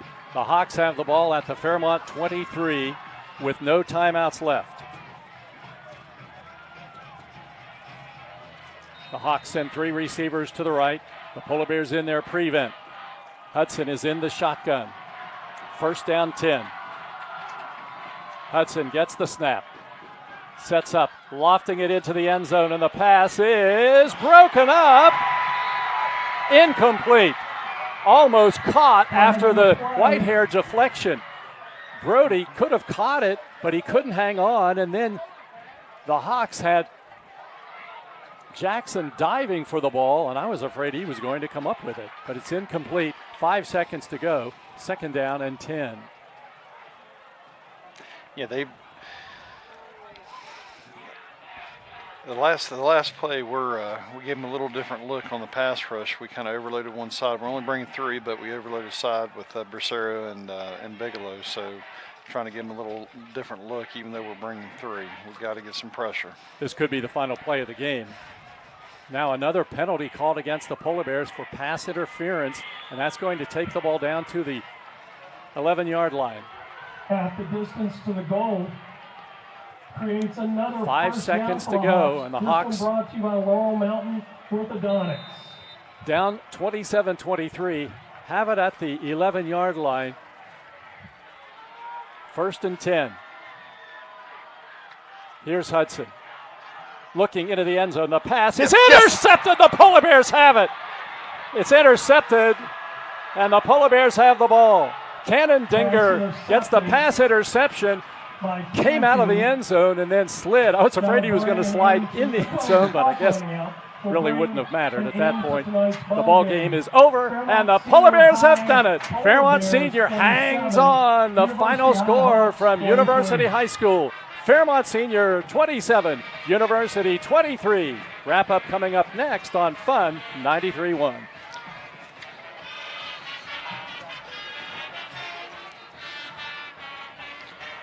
Yeah.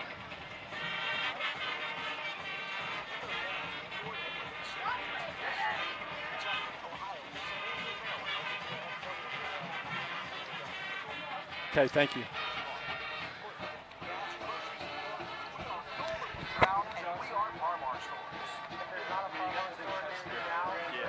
Oh, yeah. Tough yards. Getting ready for your football tailgate or game watching celebration car for all the fixins. Let's start with their famous wings. Traditional or boneless in one of 16 sauces from mild to triple X Inferno. No gathering is complete without them. Don't stop there. How about barbecue ribs, chicken, pork, or brisket? Sure to make your mouth water and your friends ask for more. Make your next tailgate a Mason Jar outing. The Mason Jar, 502 Pennsylvania Avenue in Fairmont. Call 681-404-6650. There's only one store that you can find a gift for every occasion. Donna's Unique Gifts. You'll find great gifts for birthdays, anniversaries, and weddings. Wind chimes, music boxes, and scented candles. The kids will love the cool toys. Hundreds of gifts for any occasion. If you need a gift, Donna's is sure to have something special. Donna's Unique Gifts with 2 convenient locations in the Meadowbrook Mall, Bridgeport, and now open in the Middletown Commons, Fairmont. Donna's Unique Gifts. When you purchase insurance, This is the final commercial. You got 25. Okay, thanks. for you, whether it's home, auto, or life insurance, your story is your own. And Smith Carpenter Agency is here with plenty of options to fit your needs. Great insurance rates and personalized service. That's what you'll find at Smith Carpenter Agency. For more information and their full list of services, check them out online at smithcarpenteragency.com or call 363-9200. Now back to Polar Bear football. On 93.1 WFGM, brought to you by your local Par store. Here's the voice of the Polar Bears, Jeff Carpenter. We talked all night long about this game having the possibility for the Polar Bears to come up with some interceptions because the Hawks had been guilty of that earlier in the season. Well, the Polar Bears didn't get any interceptions until the final play of the game. Yeah, and I mean, no surprise who came up with it because I don't think that was very smart to throw in Mr. Dinger's direction in that moment of the game. But what a play! Yeah, the Polar Bears had adversity at their doorstep a number of times tonight. In the fourth quarter, Fairmont faced with a 4th down situation, going for it with 7 minutes to go, down to 6 minutes, down to 5 minutes, knowing they can't give the ball back to the Hawks. They converted a 4th and long, 4th and medium, and one to Gavin Michael on an unbelievable catch from over his defender's shoulder. He managed to grab the ball, fight it away from him, get the first down, and then Dylan Hours came in the second half, put his uniform on, and came in the second half after warm-ups. He was in just regular clothes on the sidelines, but he thought he could help his team. He caught a pass that gave the Polar Bears a first down and then made a big defensive play when he was in there as well. It's just his presence makes a big difference for this team. Yeah, tremendous heart to come in a situation like that, given what happened last week, and so hats off to him. I mean, it just obviously picked up that team in the second half. It was something we really desperately needed, and it was at the right time. I didn't want to say this before the game because I felt like I just didn't want to really say it, but this was almost like that must-win game for Fairmont. If you take a look at the schedule, you still have Morgantown ahead. You've got North Marion coming up next week, and a loss here would have been the second, and you don't want to get into that situation where you're accumulating losses. And so the Polar Bears found a way to come back and win this one and get that AAA victory, which, of course, is very important in the ratings game, and also against a team that's going to win a lot of games. So that also helps as well. So the Polar Bears come up with the big win here tonight. And when we come back, it's going to be time for our Elevate Physical Therapy Player of the Game. Once we tell you who it is, you'll think, never a doubt. That's coming up next. Elevate Player of the Game here on Fun 93.1.